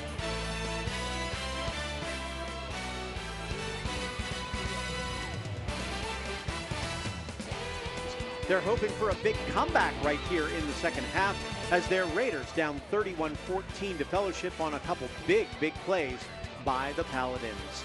Andrew Davis here with you in the booth, and it's been an absolutely spectacular night. Of course, we've got high school football tonight coming up. Friday Night Blitz going on at 11:15 right here on WSAV. In the meantime, though, we got to talk about some college football tomorrow, too, and hopefully the rest of the weekend looks just as nice as now. Scott Roberts down on the field for us. Scott, I tell you, you can't ask for more than this, a picture-perfect evening. Yeah, it has been fantastic, Andrew, especially once the sun set. Conditions were able to cool off. We're in the 70s now, so we're going to be in perfect shape for the second half. As far as the weather for this weekend, we are going to be in pretty good shape other than a strong breeze around the coastal Empire Low Country. But if you're going to be traveling around the southeast, we're going to be looking at pretty good conditions for college football. First game we're going to talk about is up in Atlanta, Clemson taking on Georgia Tech. So some ACC action going on with a lot of sunshine, temperatures in the lower 80s early on, warming into the mid 80s by the time that game wraps up. And if we're going to be heading up to Knoxville as UGA is taking on Tennessee, similar conditions with a lot of sunshine, very warm temperatures, especially by the midpoint of the game, mid 80s expected. So all in all, not too bad. Low humidity will be in play all across the region, so it's going to be pretty good for for any of the games up in the mountains. If you're going to be heading out to Statesboro, the kickoff at 7 o'clock, Jacksonville State taking on Georgia Southern. Temperatures will be in the upper 70s early on. Once the sun sets, we will be looking at those temps cooling off eventually into the 60s by 9 and 10 o'clock. So not a bad day weather-wise at all for Georgia Southern. If you're going to be going to Columbia, Vanderbilt taking on South Carolina, so some great SEC action happening. Clear sky, lots of sunshine, temperatures in the lower 80s early on. Temperatures dropping possibly into the upper 60s by the time we get to the end of that game. So not looking too bad at all for college football around the region. Sunday's weather forecasts around our area will be looking pretty similar. Temperatures in the mid to upper 80s, closer to 90 degrees. Then as we head into the next week, a few showers move in at the end of the week. But it looks like even for next Friday and Saturday, we're going to be looking at fantastic weather conditions around the Coastal Empire, the Low Country, and the southeastern United States for high school football and for college football. You can get the complete forecast details coming up tonight on WSAV News 3 at 11, right before the Friday Night Blitz highlight show. For now, we're going to send it back up to the booth with Andrew Davis. Andrew? Thank you so much. It's a highlight just to be out here with the weather in this great game out here in Pooler. We hope for some really good ones tomorrow as well, including those Georgia and Georgia Tech games, which are both high-profile ones, hopefully. Good news for all the local teams. So we've got lots more to come here on the halftime show. A lot more going on in this game. Savannah Christian hoping to make a difference and see if they can make a couple turnovers and turn this thing around for them right now, down 31-14 to Fellowship Christian.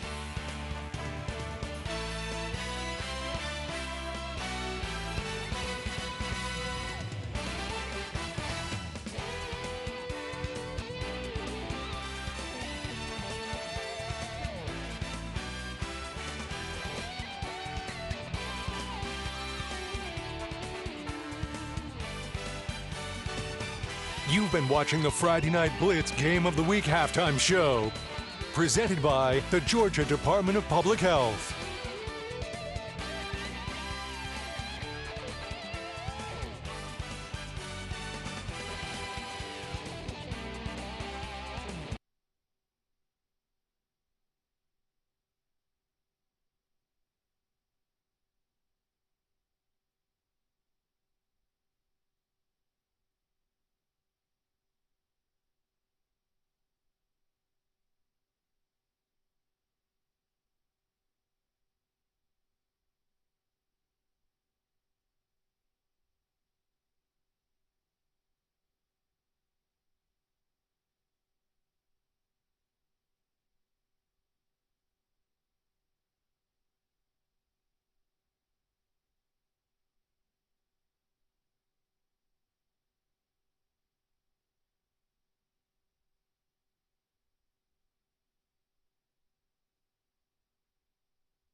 The WSAV Friday Night Blitz Game of the Week brought to you by OC Welch Ford Lincoln. Find the certified pre-owned cars or truck you're looking for online at GoSeeOCFord.com. Well, OC driving home a point that he's hoping Savannah Christian can really make a difference with a couple long drives, a quick drive, whatever it may take out here. He may need a Mustang, he may need a truck. I'm not sure what he's going to get. whatever it takes. So Savannah Christian believes they can come back in the second half and make a big difference in this game. 31-14 right now, your halftime score. Coach Carl DeMasi with me. You know, you look at the halftime scores, I'm not sure if the stats will ever show exactly what happened in that first half. Just big plays, big special team plays, big runs, broken tackles. I mean, Fellowship Christian running over a couple of people. So, but, you know, Savannah Christian hasn't backed down, though. So they got a good shot. They got to come out here, stop them, and then go from there. It's very weird when you see Savannah Christian with 223 total yards, Fellowship only with 195, and then you look at the scoreboard on this one. Halftime highlights, though, I mean, this stuff started early, and Christian looked great with the great pass right here to Yeldell, and he was able to take it to the house. I mean, wide open. They came up on the quarterback. Yeldell got behind the defensive back. Wide open touchdown. But then next right play, back on a kickoff return right there for the touchdown. Then the next play, a broken tackle the first time they had the ball. That went in for a score. Blaze Thomas really trying to do everything he can for that team. Not been able to totally so far. Hasn't done as much. He's got yardage. He's got some touchdown. He's got a touchdown himself. But really, it's been a couple huge plays that are going on here. A couple short there after another kickoff return. So Fellowship just putting touchdowns on the board. Looking at them, if you look at the quarterback, Gransby, who's their star, 5 of 8 for 78 yards and a touchdown, 4 rushes for 31 yards and a touchdown as well. Meanwhile, their big running backs, Rivers, 4 rushes, 74 and a touchdown right now, but that one was all on one play basically the entire time. On the other side for Christian, Thomas, 5 of 9 for 104 passing and a touchdown, 11 rushes, 52 yards. In all, it's been tough. I think Dinkins really gave him a spark, had 35 yards there for them in that second quarter after not really playing in the first quarter. But it's going to be defense and it's going to be tackling, and that's the mess that we've seen so far. Well, the game plan was to control the clock. The Raiders have controlled the clock. Just big plays have done them in the first half. But, you know, like Baker said, they'll play 4 quarters. They're not done yet. You forget when you only have 48, 49 players, a couple hurt and playing so many young guys, the kickoff returns sort of get pushed to the wayside comparatively, even though you can't because it's proven difference in this one. Well, this is where you're trying to grow. You're trying to get those younger kids coming in on special teams so you can give your other guys that are going both ways a blow. And, you know, it's going to work. It's not going to work. So, you know, you take it as a learning experience. So it's not the end of the world because we're not in region play yet. Well, and I like what they're doing, too. We're trying to kick it to the side. It didn't work twice because they were trying to keep it away from their real stars in the back there. But when you don't cut, when that's cut back to the opposite side, and I think that's been the play for Fellowship Christian, those 2 huge kickoff returns. Well, being a former coach, you got to run the lanes. And what they're not doing is they're running to the ball. They're not cutting the lanes off. They're not following a good angle of pursuit. They're cutting it off too hard, and that's the problem. Yeah. Well, we'll see what's going on down on the field. We're going to hear what Hank Tatum got from the coaches at halftime. Well, Andrew and Carl, you guys talked about it. It's all about kickoffs. That's what's changed this game completely. And head coach John Thompson for Fellowship Christian said something that they worked on and prioritized this week in practice, and it's obviously paying off. Before the game, when I talked to him, he said that his keys to the game were limiting explosives. Now, they gave up one big explosive to Savannah Christian early on, but since then, they've done a great job limiting them. On the other side for Savannah Christian, they're going to have to find their way back into this game through the air. And so John Thompson said he wants the secondary to get aggressive in the second half to see if they can force some turnovers and put this game away now coming out of the break with the lead. So we'll see if they're able to force those turnovers or if Savannah Christian and Blaze Thomas can find their way back into this one through the air trying to find those explosive plays. Really interesting to see what they do. The pass rush has done a lot on Blaze Thomas, too. Affected his timing on some of those pass patterns and really affected what he's going to do, and that line's going to have to hold up a lot. Well, I know that offensive lineman for the Raiders, they weren't used to these guys coming from anywhere, everywhere. 3 guys stacked in one line and then get to the line of scrimmage, they break off. So, you know, it's tough on both ends. Hank, down on the field, what's the sense you're getting from the players, too, from Savannah Christian's side? You know, Coach Woodward, obviously tough to be down 17, that young team. Does he think they really have this and he's got a better attitude with it all? Yeah, of course. They feel like they're definitely still in this game. It's just a few plays. I mean, you look at both of those big kickoff returns, and then you look at the run that C.J. Givers had early on in that first half. So it's easier said than done, but if you take those away, this is still a close game. They feel like their offense can find more of those explosives, too. And you were down there at the beginning of the game, talked to Coach Thompson, and you said they actually came in last night, didn't they? They want this game. Yeah, they are able to make a trip out of this, and so they were able to go work out at Mercer yesterday. They get down here, and again, they're hungry. They lost this game last year, and it's all that they've been able to think about all week. So the key is trying to close this game out and come away with the win. Yep, Hank, 28-7. They lost last year. We'll see what they can do this year. Right now, they seem to be in the driver's seat as we come through halftime.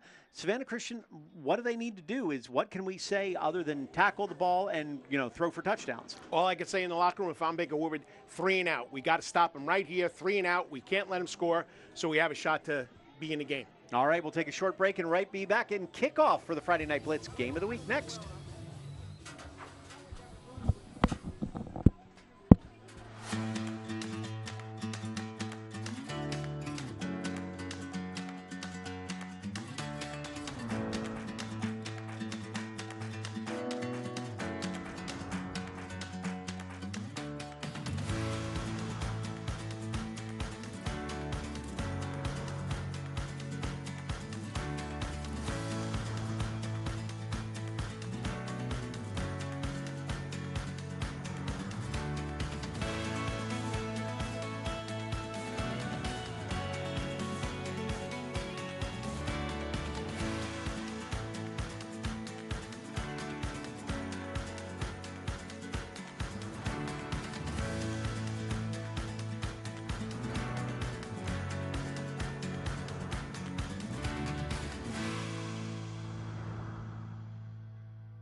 Saturday. It's time to talk about football. College football's biggest game of the week is only on the CW. Touchdown! When number 18 South Florida and the Red Hot Bulls set their next target on Heisman hopeful Carson Beck. Are you kidding me? And number 5 Miami. And is it a touchdown? It's a must-see matchup on CW Football Saturday.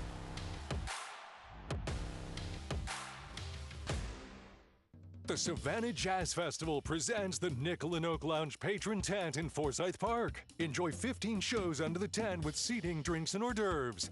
Tickets at WSAV.com/Savannah Jazz. Keep watching WSAV News 3. First with breaking news and an accurate Storm Team 3 forecast you can plan by. We're on your side. We're WSAV News 3. The WSAV Friday Night Blitz Game of the Week brought to you by the Chicken Salad Chick, deliciously fresh in Bluffton, Savannah, Pooler, and Statesboro, made from scratch, served from the heart. A lot of heart coming into this game for Savannah Christian. They're hoping to use that with the skill they have to come back on this one, down 31-14 to Fellowship at halftime. Andrew Davis here with the coach, Carl DeMasi.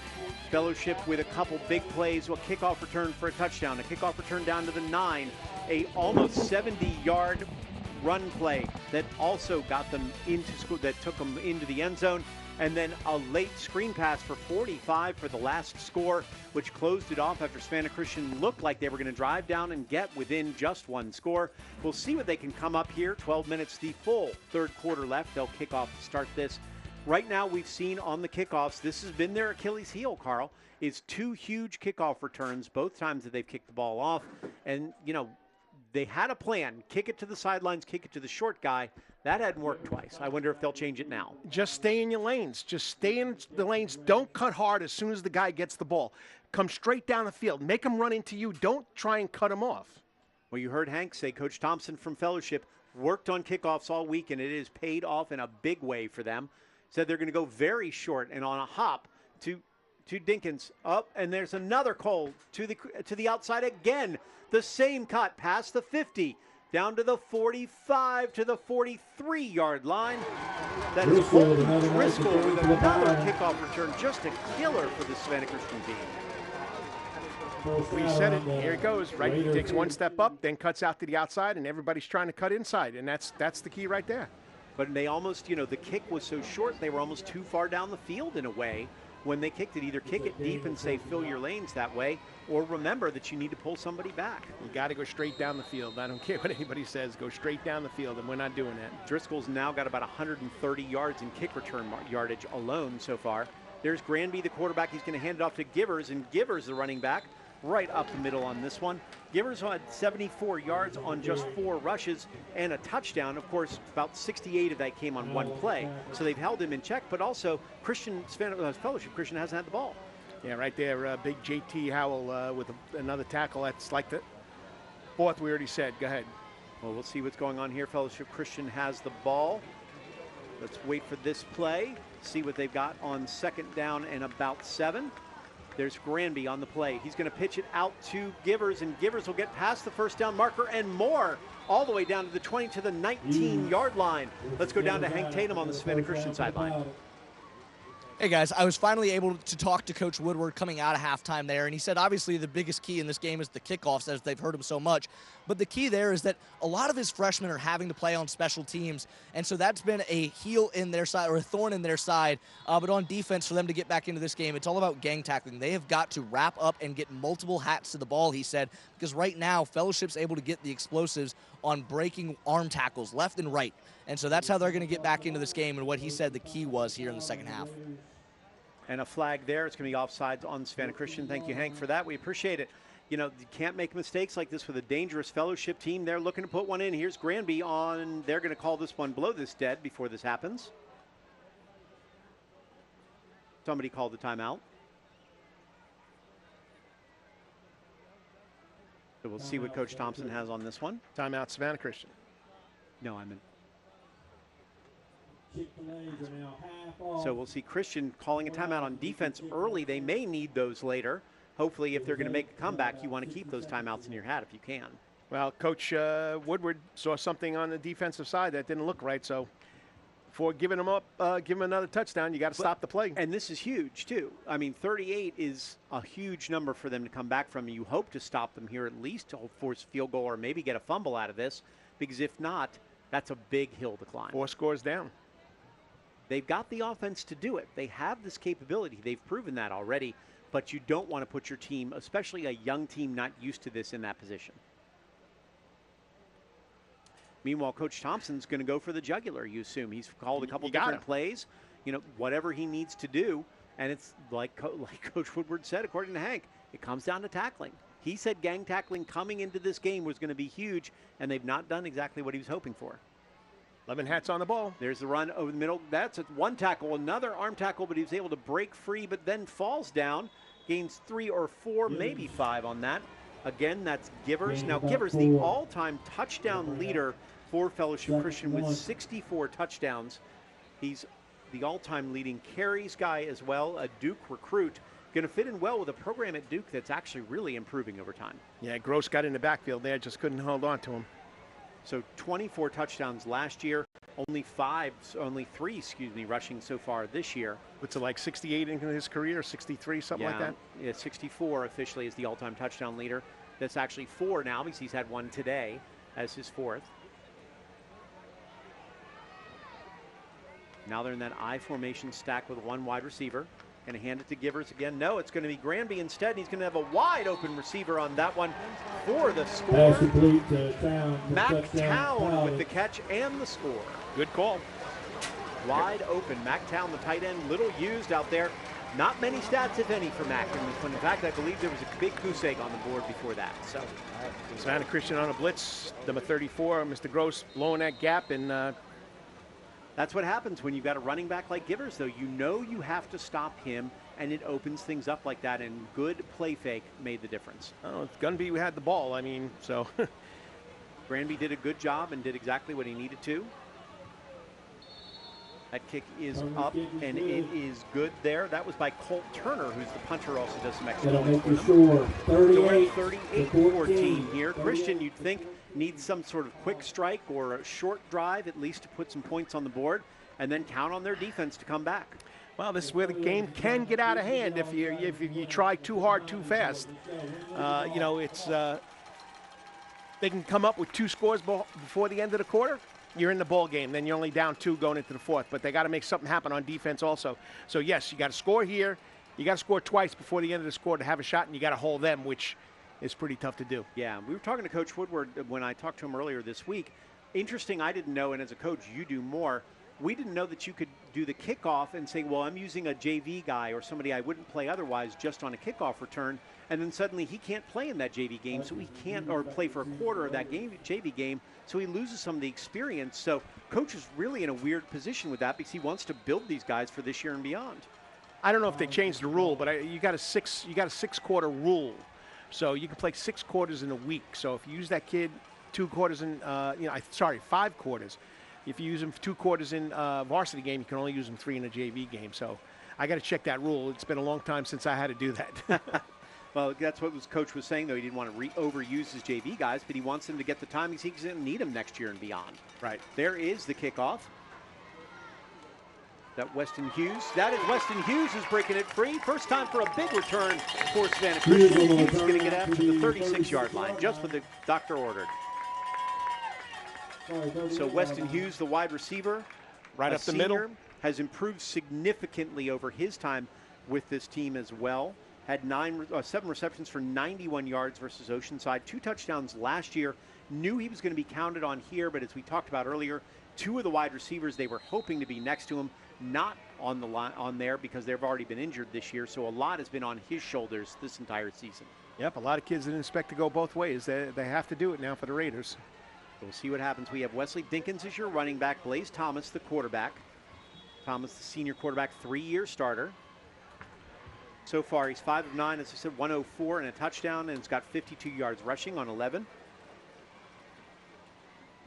Pointed, I believe, the incorrect way on that. They called offsides against Savannah Christian.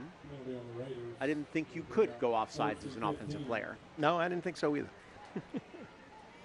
It is. Yeah, probably an illegal procedure penalty because I don't believe offense can be offsides, technically. But what sign did they give you? We'll take what he gets. 5 yards either way. That's the key. So at 1st and 15. There's the handoff to Dinkins. Dinkins will get most of that yardage back, right back to 5. I like what Dinkins can do. Woodward was talking about him, saying he's really just scratching the surface of his talent because he's just a freshman, and he's worked very hard to get to this point. He's a high academic kid. The high academic award in 8th grade. He's got to work on his top-end speed is what Coach Woodward hopes for the long term for him. He's a hard runner. I mean, he runs behind his pads, and that's what you want a kid to do. He gets down low, and he's not a big kid. Handoff again to Dinkins, but he's just a freshman, too. I mean, 5'8", 170. By the time he's a junior, you'd think he's probably close to 200 and maybe close to 6 foot. I hope so. I mean, put the time in the weight room and do what you can, or at least 180, 190. I mean, look, as a freshman, think about what you look like as a freshman compared to the way you looked as a junior or senior. I was already 220 as a freshman. Graduated 250. Well, 3rd and 7 here. Thomas back to pass. A lot of pressure. Under pressure from 2 different men. Pulled down at the last second. A sack by Mac Town. He catches the touchdown catch and then the sack on the other end. 4th down and 13. Another one behind the neck, though. That's what gets me. So here he goes. He pump fakes, gets 18 to miss right there. Is it still, I'm not no referee, is it still a horse collar if you don't bring him back from behind, but you bring him from the side? That would be the question that's out there. Savannah Christian going to be forced to punt on this one. Any way you grab around the neck, it should be called. Carson Leak, your punter, about 37-yard average.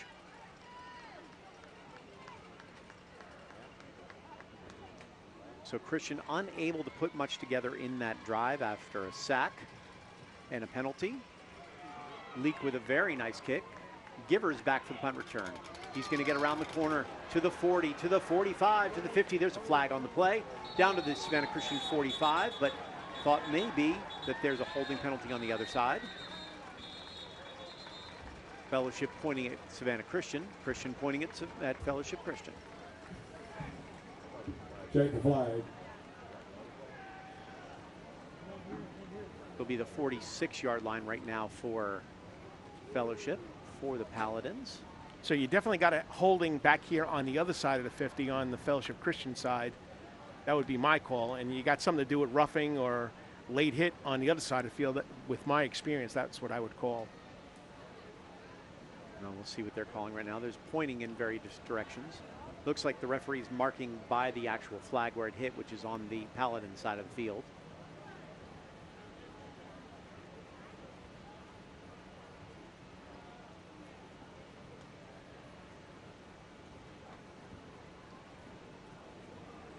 Don't think there was any penalty. Yes, they're going to push them all the way back to about the 35 of Fellowship Christian on this one. Now, this Fellowship Christian team was ranked second in the state in 3A, coming in off of this, out of those private schools especially. They're a very talented team, and it's like we talked about earlier, the stats I don't think show exactly what talent they have, because they are able to be a big play team. That's what it's coming down to. I mean, we were trying to figure it out before the game. Why so little yardage? And you see why, because but then again, teams aren't putting their stats on the Max Prep's website, so it's tough. It's tough to see what a team is like. So they move it back to the 50 somehow. I'm a little confused on the markings in the spot, because they were at the 45 of Savannah Christian. But they're going to move it back to the 50. And that's apparently where the Paladins will start this next drive. 8:05 left in the third quarter. 38-14, Fellowship beating Savannah Christian.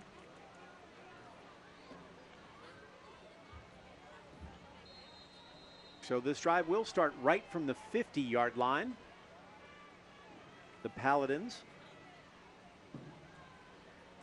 It's going to be the run to Givers. Givers is their big running back. He'll get 5, maybe 6 on that one before he's pulled down on the outside. He gets the outside, and the Raiders have to go outside in, and there's nobody outside him. It has been left, left, left on that running, too. They feel like they're running into something or away from someone. This will be the third team that Savannah Christian is playing out of Class A D1 Region 5. They already played Mount Parent, beat them. They already played Whitfield Academy, and now they're playing Fellowship Christian. It's a tough schedule. Coach was talking about, with only 4 region games, you got to find games, and you're going to go against people maybe you don't want to. There's Granby, who looked to pitch. Instead, he's going to hold it, and he'll get the first down to about the 39-yard line. You know, it is tough. You see those regions now that have 9 games, you don't have to worry about it. You schedule 1 game, and you're done for the rest of the year. Savannah Christian has had to hunt some things down. They still have Blessed Trinity, and then they get into region play from there. And Blessed Trinity is no picnic either. No. So you got Mount Parent, who they beat. Mount Parent's 2-1. You got Whitfield Academy, who they beat, and they're 2-1. And now Fellowship Christian comes in. They're 2-1. They'll go to 3-1 most likely at the end of this game. Well, so we have a lot of time left, Carl. We don't count Christian out yet. So third quarter here. There's the handoff again to Givers. Givers around the right side this time, and he will go in for the score. A 39-yard touchdown. So after I said they only went left, they went right this time with Givers, and they took it in for the touchdown to take a big lead. Now fatigue setting in. Again, Guidell is getting up slow. R.J. Brown got up slow. R.J. Brown had him in the backfield. It was back there. Watch the replay. Just couldn't grab him. Some really good blocking on the inside too, to make sure nobody was going to touch him. I watched Hudspeth get knocked down by one of the big offensive linemen that they have. Fellowship really has controlled the line of scrimmage on both sides of the ball today. And this is where Coach Woodward is in a little bit of a pickle on this one, because he doesn't have a lot of guys. He'd like to rest maybe some of the starters, depending on what happens on this next offensive drive, but you don't have many people behind him. And there's the kick, and is up and good. 45-14 Fellowship. 6:35 left here in the third quarter. We'll take a quick break and see if the Raiders can come back with an answer to this one. Fellowship up on the Friday Night Blitz game of the week.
The WSAV Friday Night Blitz Game of the Week brought to you by OC Welch Ford Lincoln.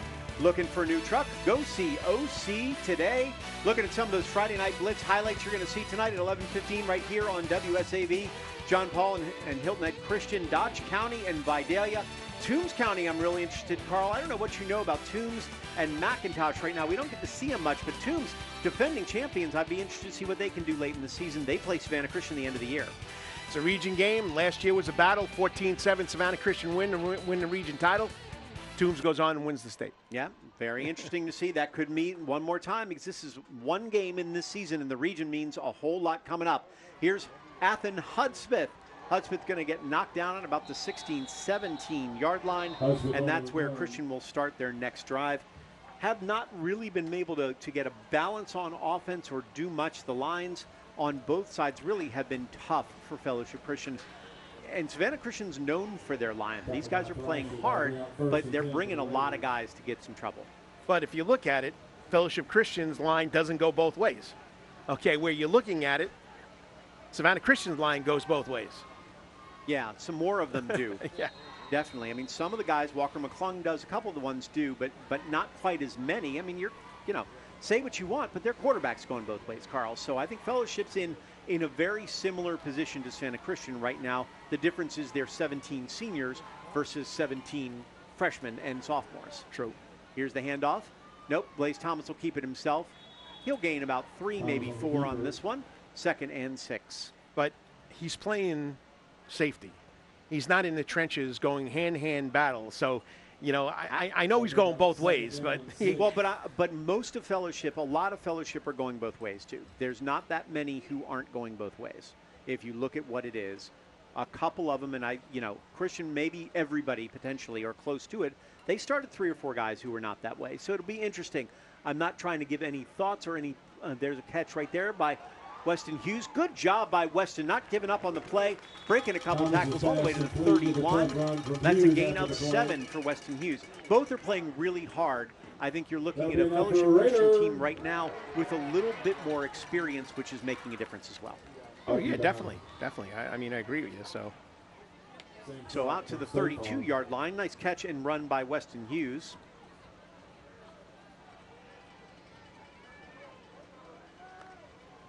They're not going to quit. There's the handoff to Dinkins. Wesley Dinkins, he's going to get to the 37, maybe the 38-yard line. Nice job by him, too.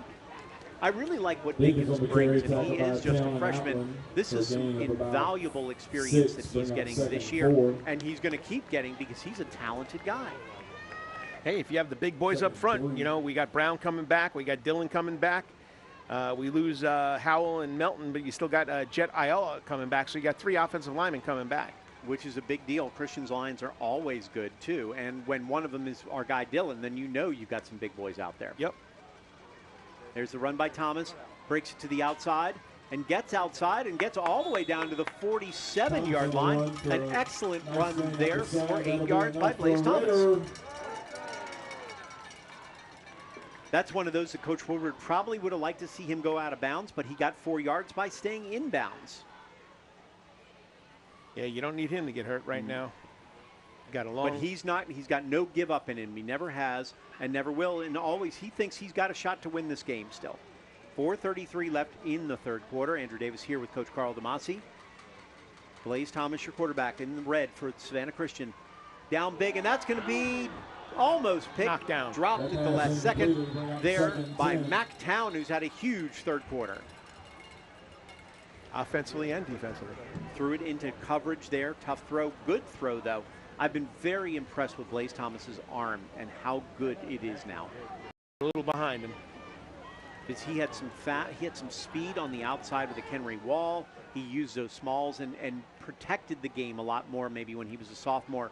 Junior, it opened up more. This year, it's all him, and he's proving he really can do a lot with it. Here's Thomas. The handoff to Dinkins again. It's going to get dragged down from behind to the 39. That play by Jack Perkins, the senior. So that'll be 3rd and 6 here for Savannah Christian. They'll go with a no huddle set. Couple different guys out there at wide receiver. Weston Hughes still, though, the key guy for him. Also Cam Yeldell, who's had a touchdown catch earlier in the game. Coach John Thompson trying to figure out another defense to get to this quarterback. Stop this drive in its tracks.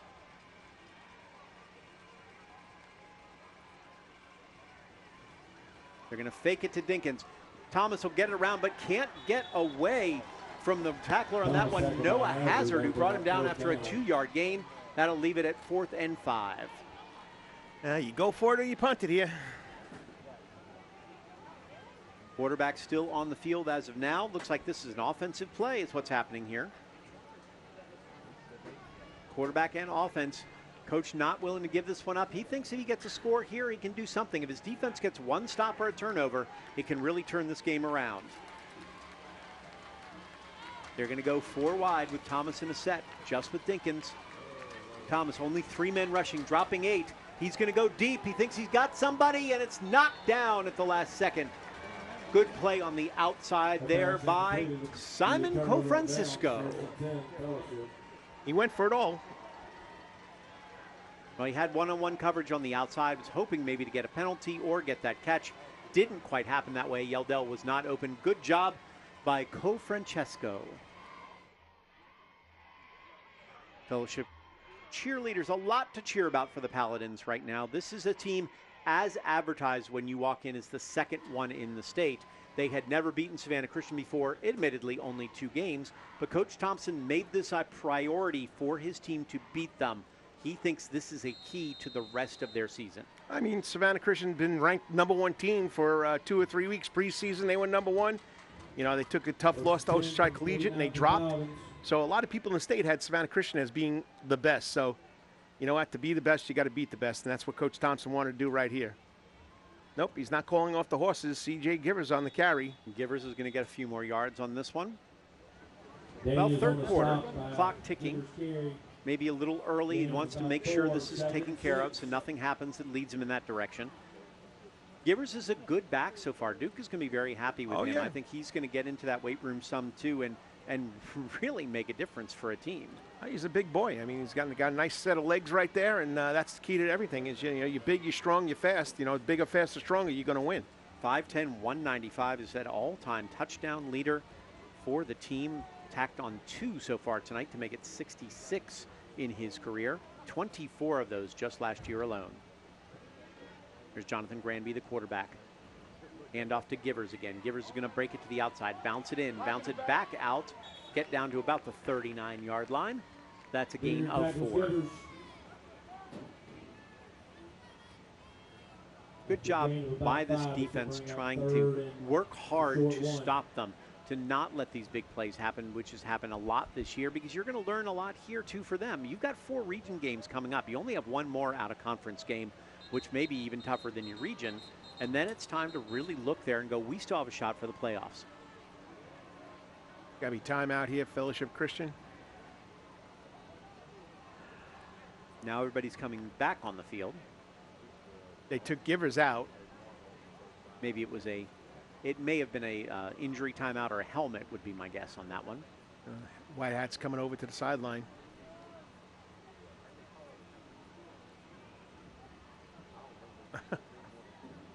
Had a couple play clock issues so far during this game. Now they're going to unplug both of them since there was an issue, because the one in the one end zone is not working. So that means neither team can have them. Yeah, now they just reset the one on the concession stand, the one that was not showing any time. Refs working with this. Your quarterback, Jonathan Granby, hasn't had much to do so far in this game. He does have a touchdown pass on a screen pass. Has run a little bit in this game. He was second all-time coming into the game with 63 total touchdowns behind his guy Givers, as well as 35 passing touchdowns, both making him second in school history. There's Granby with the handoff. No, he's going to keep this one himself. He's going to be able to bounce to the outside and get past Hudspeth. No, Hudspeth will drag him down by the jersey. and pull him out of bounds at about the 42, 41-yard line. Then some flags from after extracurricular activity. Granby, I don't think, liked the way Hudspeth had a grab of his jersey, and there were a few remarks, let's call them, on the sidelines. Something happened over there. Let's see. So Granby has the ball. He's getting to the outside, pops it outside, breaks contain. Good bounce by Granby right there. Hudspeth holds on to him.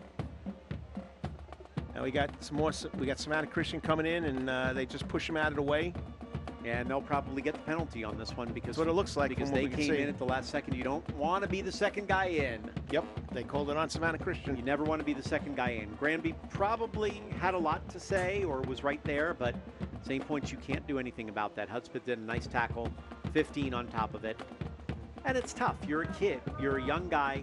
You know, you're going to lose your cool a little bit in a game that you would hope to stick with them and hope to play well. So it'll be from the Raider 21 here. Fellowship Christian in the white with the lead, 45-14. 1:05 left here in the third quarter. Two of the best teams that we're going to have here in our area when it comes to some of the private schools. That's going to be 5 on Savannah Christian on offsides.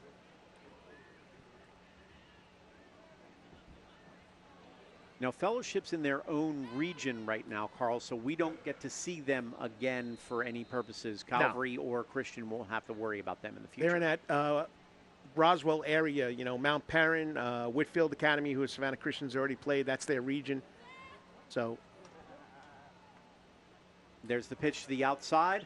That's going to the corner. The cutback. Oh, good stick. Hudspeth not giving up on that one. Taking down Patrick Trummey with a huge stick. Yeah, Ethan Hudspeth came in and laid the wood right there. I mean, had the right angle. 4-yard line. A lot of momentum. Hudspeth is a really good defensive player. He's been forced onto the offensive side and done a nice job too. But boy, he likes to lay hits when he gets a chance.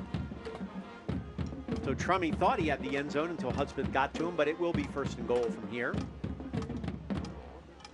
You got to run a play. You can't run the clock out here to end the quarter.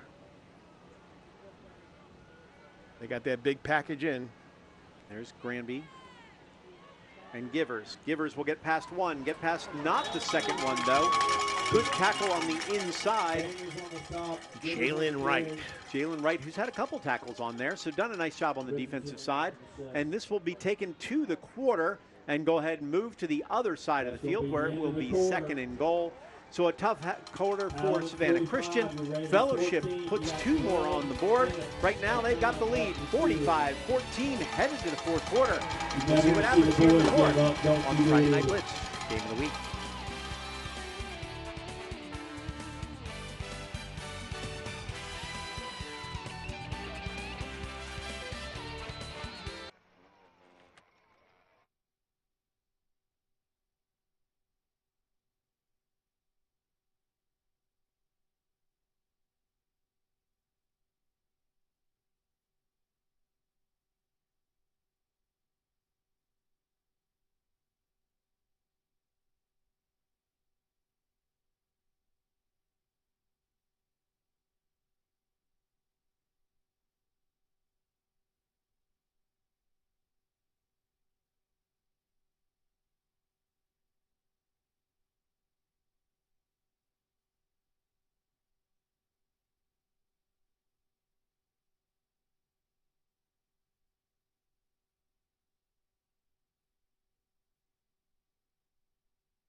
WSAV and WSAV CW, football rules on Friday nights. He's going to go all the way for the score. The WSAV CW Friday Night Blitz Game of the Week. Live play-by-play action from the week's biggest matchup. And he's going to go into the end zone one And the more time. WSAV Friday Night Blitz Highlight Show. A complete wrap-up of every game across the area. The best teams go head-to-head right here. Friday nights, only on WSAV and WSAV CW.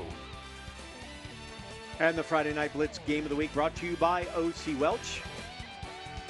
Ford Lincoln, find that certified pre-owned cars or truck you're looking for online at gococ4.com. And that's a touchdown for Fellowship Christian on that one. They did second down, took it in the end zone for the score. I believe that was C.J. Givers one more time, his third score of the day.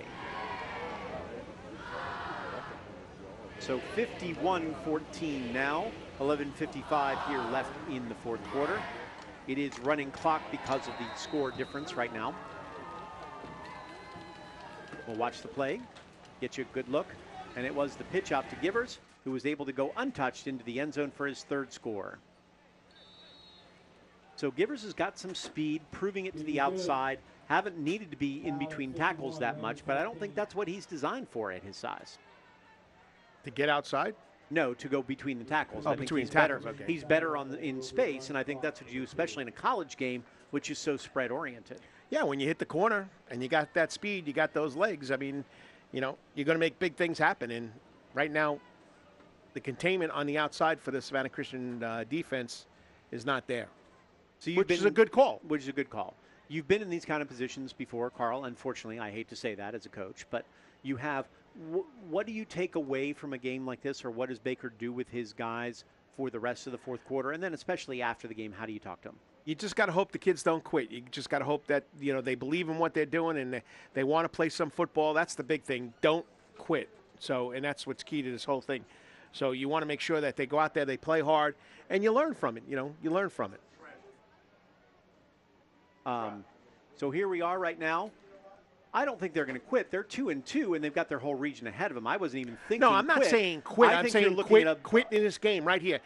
Just don't stop playing. You got to keep playing hard. Now, I don't mean quit for the rest of the season. I mean, don't quit to finish this game. Play hard, playing like it means something. Have pride, okay? You got to stop them sooner or later, and that's what you got to do. And, you know, with the running clock, which now they just finally started it, okay, it's going to make the game a little shorter. But another thing is you want to get out of here without an injury. I mean, the game's over, and I'm going to say it, the game is over, so you just want to get out of here without getting an injury. That's generally my thought, is you're looking without injury right now, especially versus Savannah Christian team that's already been banged up and beat up. And like we said, who are you going to put in for these guys that are beat up and banged up? You really, there's not much behind you. Short kick. Short kick on the bounce on 2 hops. Picked up there as we get a few extra guys in this one. I believe that is Amir Hall, number 12. I think it was 13. Was I think 13? It was freshman Jameer Jackson. Jameer Jackson returning that kick. And right there, you saw a freshman playing varsity football. He should have came up and caught it, but he let it bounce. And by the time you let it bounce, the defense is going to, you know, the coverage team is going to get there. Even in this case, that was Hall, but he's just a sophomore playing for them. That was number 12 coming off the field, so it was Hall, but he's just a sophomore. He's not much different than the freshman out there because he's playing really his first meaningful time this year. So you're looking at basically most of the first set of starters in there. As we said, they're not very deep right now. 49 players on this roster, a lot of freshmen, a lot of guys who probably would be playing JV depending on what the year would be. Blaze Thomas is your senior quarterback, still in there with Wesley Dinkins, the running back. They will give it to Dinkins, the freshman, who's going to get 3, maybe 4. And the majority, a lot of the defense for Fellowship still in this game, too. A few guys split out, but they're moving guys in and out now. You're going to see a few get out of there. Meanwhile, I mean, if you're someone from Fellowship, while they're not directly in our area, they're awfully dangerous. And in that league and what they have, does it help sometimes to lose in that finals game? You never want to lose a state championship, but to come back hungrier when you have this many seniors and this many good players. Good toss on the one to the outside, by the way. Well, excellent toss and catch. When you have 18 seniors that were juniors on last year's team that made it to the state finals, you got a good nucleus coming back, and you know you expect to be there again this year, and you expect to win it this year. Andrew Goodman right there with a very nice catch and throw. Again, Blaze Thomas impressed me with his arm strength and his ability to move. It's just going to get a little bit of time out there and maybe face a team that's maybe not quite as good as Fellowship, which I'm not sure if they will the rest of the season. There's the handoff up the middle to Dinkins, and Dinkins is going to break that free all the way down to the 47, 48-yard line. Wesley Dinkins doing his part so far. 419 on the year, coming in on this one, about 5 yards a carry, and really proving that he's going to be big the rest of the season. And like I exactly said, don't quit in this game. Don't quit, and they're not quitting. They're trying to make things happen. And like you said, a lot of these Raiders still have to go both ways, so you got to do what you can do right here. Blaze Thomas again, he's going to fake this one. He's going to look deep. He thinks he's got his man, overthrows him just slightly on that one. Had Hughes, but couldn't quite get there. Well, Hughes put on a little stop and go right there, and I think that's why the ball was overthrown as far as it was. I think Blaze thought he was going to run streak or fly, whatever you want to call it now, straight down the field, and he stopped, and that's why it was overthrown as far as it was.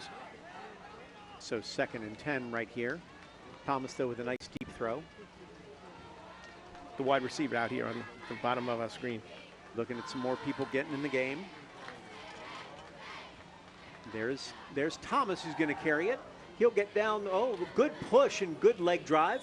He'll get 8, almost 9 yards on that one before being tackled. You are seeing a couple different guys in there. Just saw 23 Trey Gibbs for the first time. Only a freshman. Playing a wide receiver. He'll be out there. Along with Amir Hall, also playing wide receiver.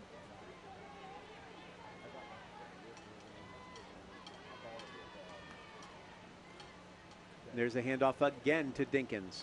And he'll go ahead forward for the first down to the 41-yard line. To the 41-yard line. There's no give up on this team by any means. They're working hard. I think a touchdown would do a lot for their psyche headed into the next couple games. Well, of course, you end on a good note. Put it in the zone. That's what you got to do. Keep the momentum. Keep playing hard. I really am interested to see what Dinkins is going to look like in 2 years with a good program being so young. Yep. And that's exactly what Coach Woodward was saying, and he's got to play him this year. Maybe in some days he wouldn't have played as much this year, but instead he's in a perfect position to learn and gain a lot of experience. And you're talking they got to play Blessed Trinity, which is nice. You know where they're going to be playing them, don't you? Where are they playing them? Georgia Southern. Oh, there you go. Good for them. So they don't have to make that trip up to Atlanta again. They have had a rough schedule on this one.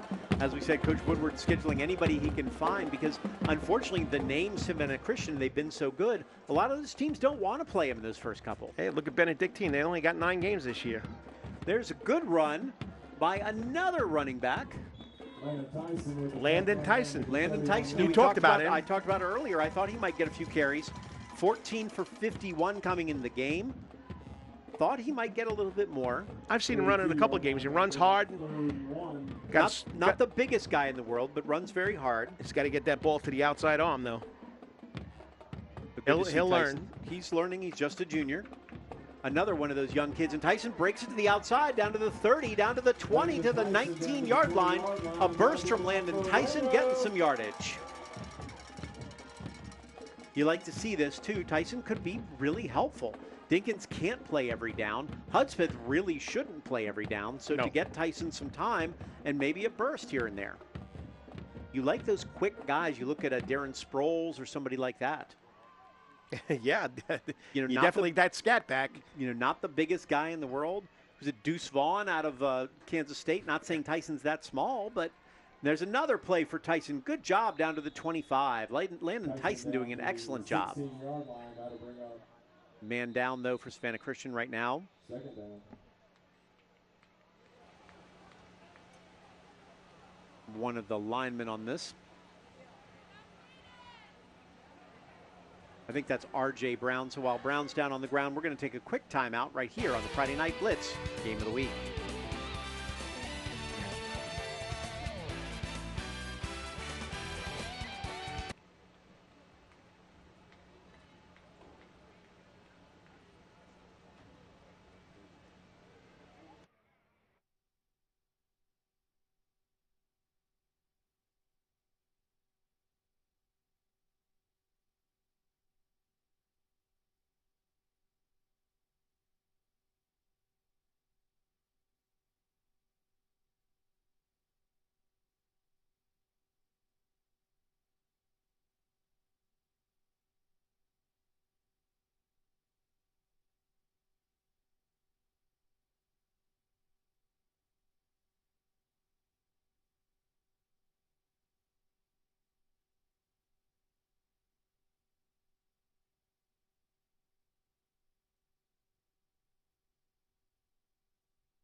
The WSAV Friday Night Blitz Game of the Week brought to you by OC Welch Ford Lincoln. Find the certified pre-owned cars or trucks you're looking for online at GoCOCFord.com. And I'm so excited about Saturday football already. CW Football Saturday. And boy, it's a good one, Carl. It's one of the best games you're going to find. Who would have thought that South Florida and Miami were two ranked teams playing each other? By this time, we're finished. 4 o'clock tomorrow on the CW. And it's a border war, too. These teams don't like each other. South Florida could win basically the state title if they could do it. You're exactly right. I mean, South Florida, the Bulls, they're surprising a lot of people. The coach, I think his name is Golsh, the coach there. People are already talking that he's not going to be in South Florida very long. Very long, and he may not be. And then if you want to tune in right after that to NBC, and boy, it's a big one. How about Texas A&M and Notre Dame out of conference? Great action. Saturday, starting at 7 o'clock right here on the WSAV. So start on CW at 4, then turn over to NBC at 7. You got all you need for the football. Just get your snacks and get ready. There's the handoff to Landon Tyson again, and Tyson will get 2, maybe 3. A little push forward on that one. That'll be 3rd and about 2. Boy, what a weekend of football. Those 2 games right here. Then Sunday night, we got another good one too. We've got great games right here on NBC all weekend long. Plus, we've got some great soccer. You see, Falcons-Vikings. You Falcons fans, you can be a little excited. This is a big game for them. If they can beat the Vikings, suddenly they got a little juice going. Oh, everybody's written the Falcons off already. They're already saying they're going to be 0-4. I like them. I think they're pretty talented, pretty exciting to watch. They've got a lot of players out there. We'll see them Sunday night right here on WSAV. There's a handoff to Tyson, who's going to get down to the 25-yard line. That's probably a first down. And it is a first down. Landon Tyson showing a spark for the Raiders at the end of this game.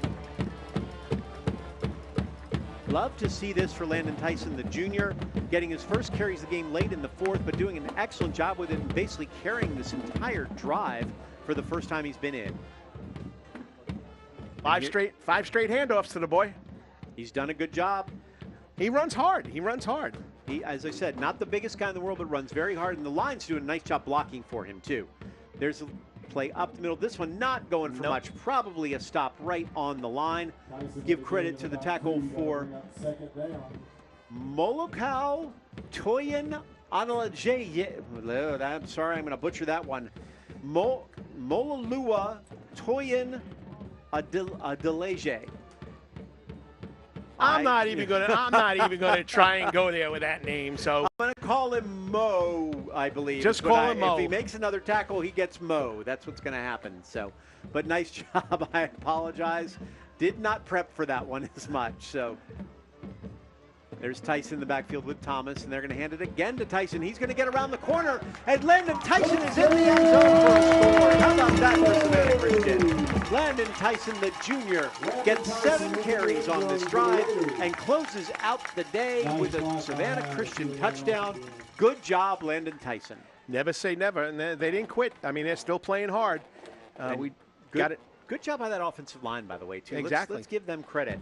Tyson really ran fast and hard. Obviously, fresh legs make a big difference, too. Right. But good job for them with 2:42 clock running. I do like what Christian can do. It is a sense of getting healthy, and that's going to be the biggest question for them going forward is how healthy can they stay? Next week is a good test. You talked about that they're going to throw all over the field, and they're going to be dangerous for your corners, and your corners are your wide receivers playing too. Well, right now what they need is a bye, and I don't think they get a bye for another 2 or 3 weeks. No. I think it's October 17th they get a bye. So, you got to hope that, they get better pretty quickly. But when you're playing every week, and like you said, you still got Blessed Trinity on the schedule. And checking their schedule, too, what's interesting is, versus Blessed Trinity, Savannah Country Day, which, they can beat. They're not the best team in the world, but that's going to be a dangerous game because they don't like each other much. Then they're at Vidalia. They go at home for Swainsboro, which is an excellent game, and then Toombs County. And those are all region games for them, too. Not easy in this region for any of them because you don't want to play at Vidalia anytime if you can help it. Well, Vidalia's down this year, so maybe you want to play at Vidalia. I still would never want to go over to that onion field and think that I'm walking out with a win easy because that will not be an easy win for anybody concerned. It's tough playing down in Vidalia. Yes, you are exactly right on that one. So I never count Vidalia out. And, of course, Toombs County, as we talked about, that your last game of the year? Boy, that could be for a region title. It could be for playoffs. It could be all kinds of things. You look at Swainsboro, who's undefeated. Christian obviously now will drop to 3-2. Toombs County playing tonight, as well as Vidalia, Country Day, and Central. So getting in the playoffs may not be that bad, but your seeding is the biggest thing on that one, to look at what do you do when it comes to 2 or 3 or 4, if you can hope it. There's the kickoff. And they will kick it deep this time, and it will go into the end zone for the touchback. And that'll basically be the last play. They may run one just to finish it off, but we'll see what happens here with Christian as they move forward in the next couple weeks. I do take that back. We are at September 12th. They don't play again to the 24th, so they do get a bye week. That's going to be big for them. Yes, they do get a bye week. Then they come back, like you said. Blessed Trinity at Georgia Southern, Country Day, Vidalia, and then they get another bye week before they play Swainsboro. So it's, get a week off, 3 games, get another week off. So hopefully 2 weeks will help this team a lot, and especially going into those last couple games. So right now, though, it's all about Fellowship Christian. They're in the handshake line as they really, the Paladins did a great job on offense, on defense, and on special teams to take home this one with a 52-21 win. They will certainly be a team to be reckoned with. Savannah Christian will drop to 3-2, but they still have a lot more games to play and a lot more region games to play. We've got a lot more still to come. We've got our performance of the game. We've got our play of the game. We'll talk to the coaches and we'll figure out exactly what we're doing next week. We got a great one, another one next week, which is going to mean a lot for the region and for playoff positioning in the future. You're watching the Friday Night Blitz Game of the Week.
Welcome back. Now, more Friday Night Blitz Game of the Week. Here's the OC Welch Ford Lincoln postgame show. Well, we talked about in the pregame that they would need to gang tackle. They need to send 11 guys at the ball, and they need to do a great job on special teams as well as all three phases of the game. And that's exactly what Fellowship Christian did tonight in taking down Savannah Christian 52-21. They really played as good of a game as you could. Carl DeMasi with me here, Coach. They played really well on all three phases of the game. Like you said, they came with a purpose. They stayed here overnight, and they came here because they wanted to beat Savannah Christian.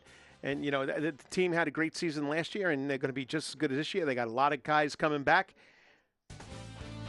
Well, you know, and one of them is not even the guy who probably would be the player of the game, but instead maybe the play that turned the tide right here. The kickoff out there, they went short instead to Colton Driscoll. And Driscoll was able to break a tackle and then cut back to his left and got a block and took it all the way to the end zone. All of the momentum that was on Savannah Christian's side after scoring went right out the window as he took it back for the score and that touchdown. You know, momentum is sometimes overrated. In this case, I think it was exactly what Fellowship needed. Oh, it changed it big time. I mean, you come up with a big play, big pass play from Blaze Thomas to Cam Yeldell, and then they come back and they do this. It just takes the mojo out of your sails. So the play of the game on the Friday Night Blitz Game of the Week brought to you by OC4 Welch Ford Lincoln. Check out our exciting lineup featuring aviators, Corsairs, Nautilus, and Navigators. Looking for a Lincoln? Go see OC today. A tough day for Savannah Christian out there. We're hoping to walk away with a win, but they've got better days ahead.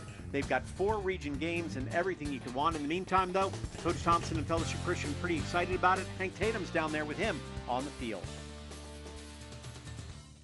Here with John Thompson for the Fellowship Christian Paladins. Coach, you come away with the big win tonight. First off, congratulations. Thank you very much. It was we played exceptionally well, and they're a good team, great program.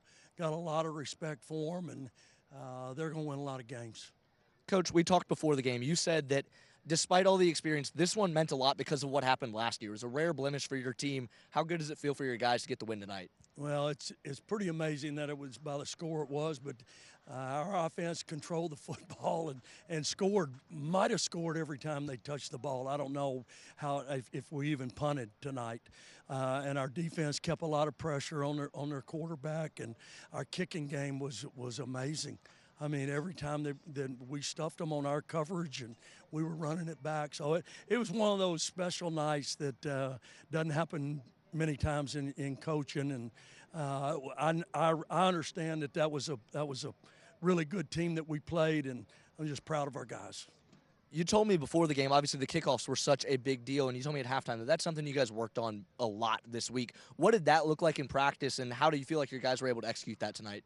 Well, we put our best players on there, so there's and we take a lot of time during the week. It's not we do, you know, the drills, and we do our video, and we give them time during the week, and it's just as important as any other snap, and it's a one-time deal, and our guys really played well. They covered well. We returned well. I mean, Jackson Thrasher had a great game. CJ and Jonathan, really, I mean, I couldn't be more proud of our guys. It was a full team win, and now we get in region play. I want to talk about CJ. Obviously, he's headed off to Duke next year. But what has he meant for your program? Another big night tonight for him. Oh, huge night. He is a tremendous leader. He doesn't say a whole lot, but he said some things this afternoon in our final meeting and resonated with everybody. He gives so much effort. I mean, some of his best runs are 2 and 3 yards, and he had some long runs tonight. And he's a great person, great character, great family, and I'm really glad he's on our team. Coach, you guys have a long drive back tonight. I'm sure that's going to feel a lot better after the win, right? It's going to be a great drive back. I don't know, but I know I won't sleep, so we'll watch the tape and we'll have a good time. But, I mean, it seems like we've been here for a long, long time. We came over yesterday, and we've had our team was prepared. Our coaches did such a good job in preparation and just handling the travel and the hotel. And we came over here and walked through this morning. It was just, our coaches did a great job in preparation, and it showed. Well, Coach, congratulations. Your team, obviously the preparation paid off. Come away with the 52-14 win. Fellowship Christian victorious over Savannah Christian. Coach, congratulations on the big win. Appreciate it very much. Thank you. Andrew, Carl, that's enough from us. Back to you guys up in the booth. All right, we saw a very good Fellowship Christian team and a very excited coach who did everything he could to make sure he took home this win. The key was the kicking game, the special teams. That was the difference in this ball game, if you ask me. An old ball coach that always says there's 3 parts to a football team: offense, defense, and special teams. Absolutely. They don't neglect special teams. Well, we'll see what happens. We're going to tell you about the performer of the game on this one, along with a full highlights in case you missed anything, and there was a lot of great action out there. We'll be right back on the Friday Night Blitz Game of the Week.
Welcome back.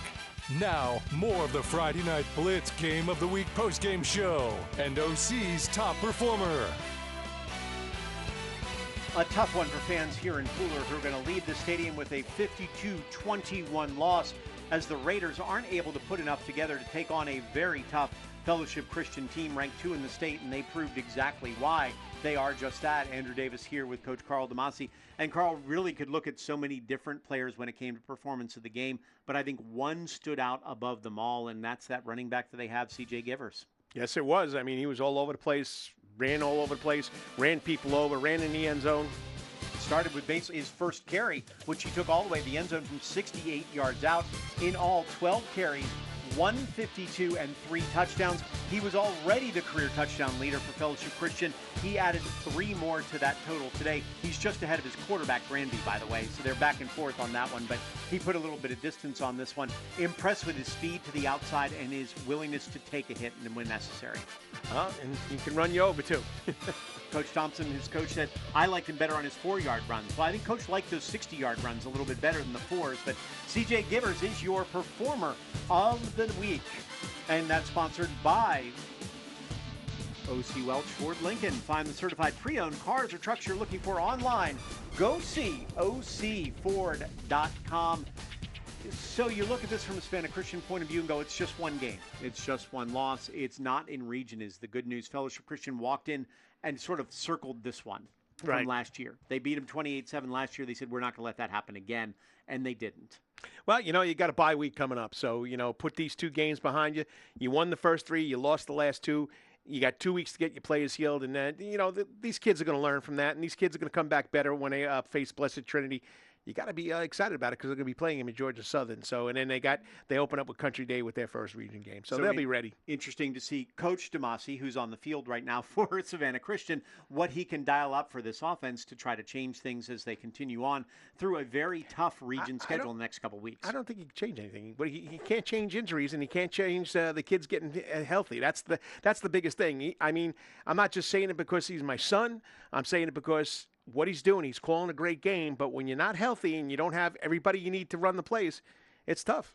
Yeah, Blaze Thomas, the quarterback right here, had a couple good ones on there as we look at our full game highlights.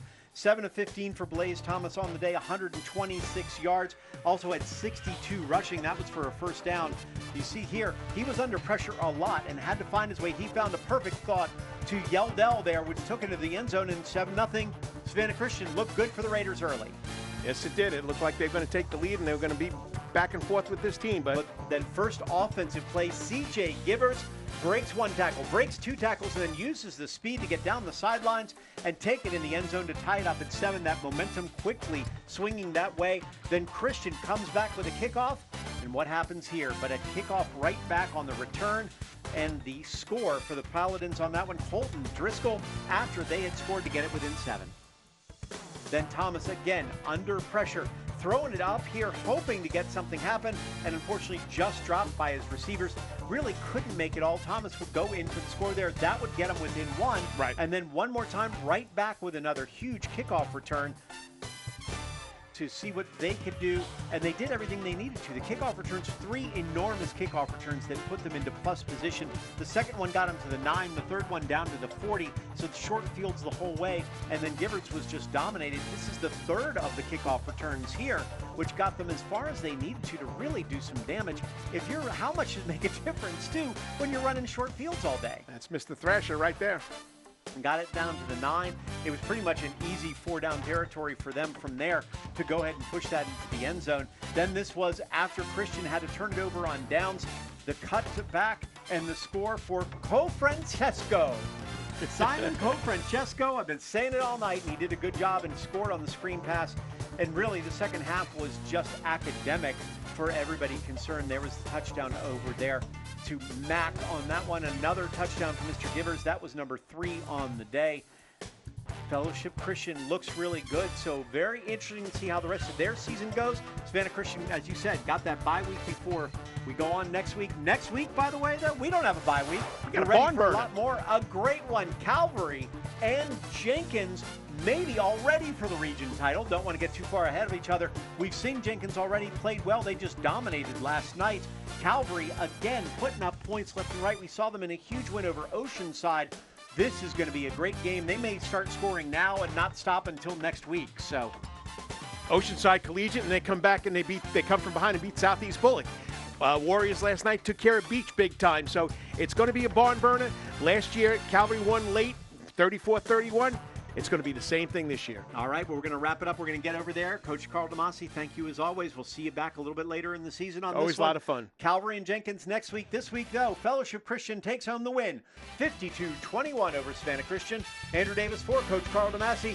DeMasi will be back next week.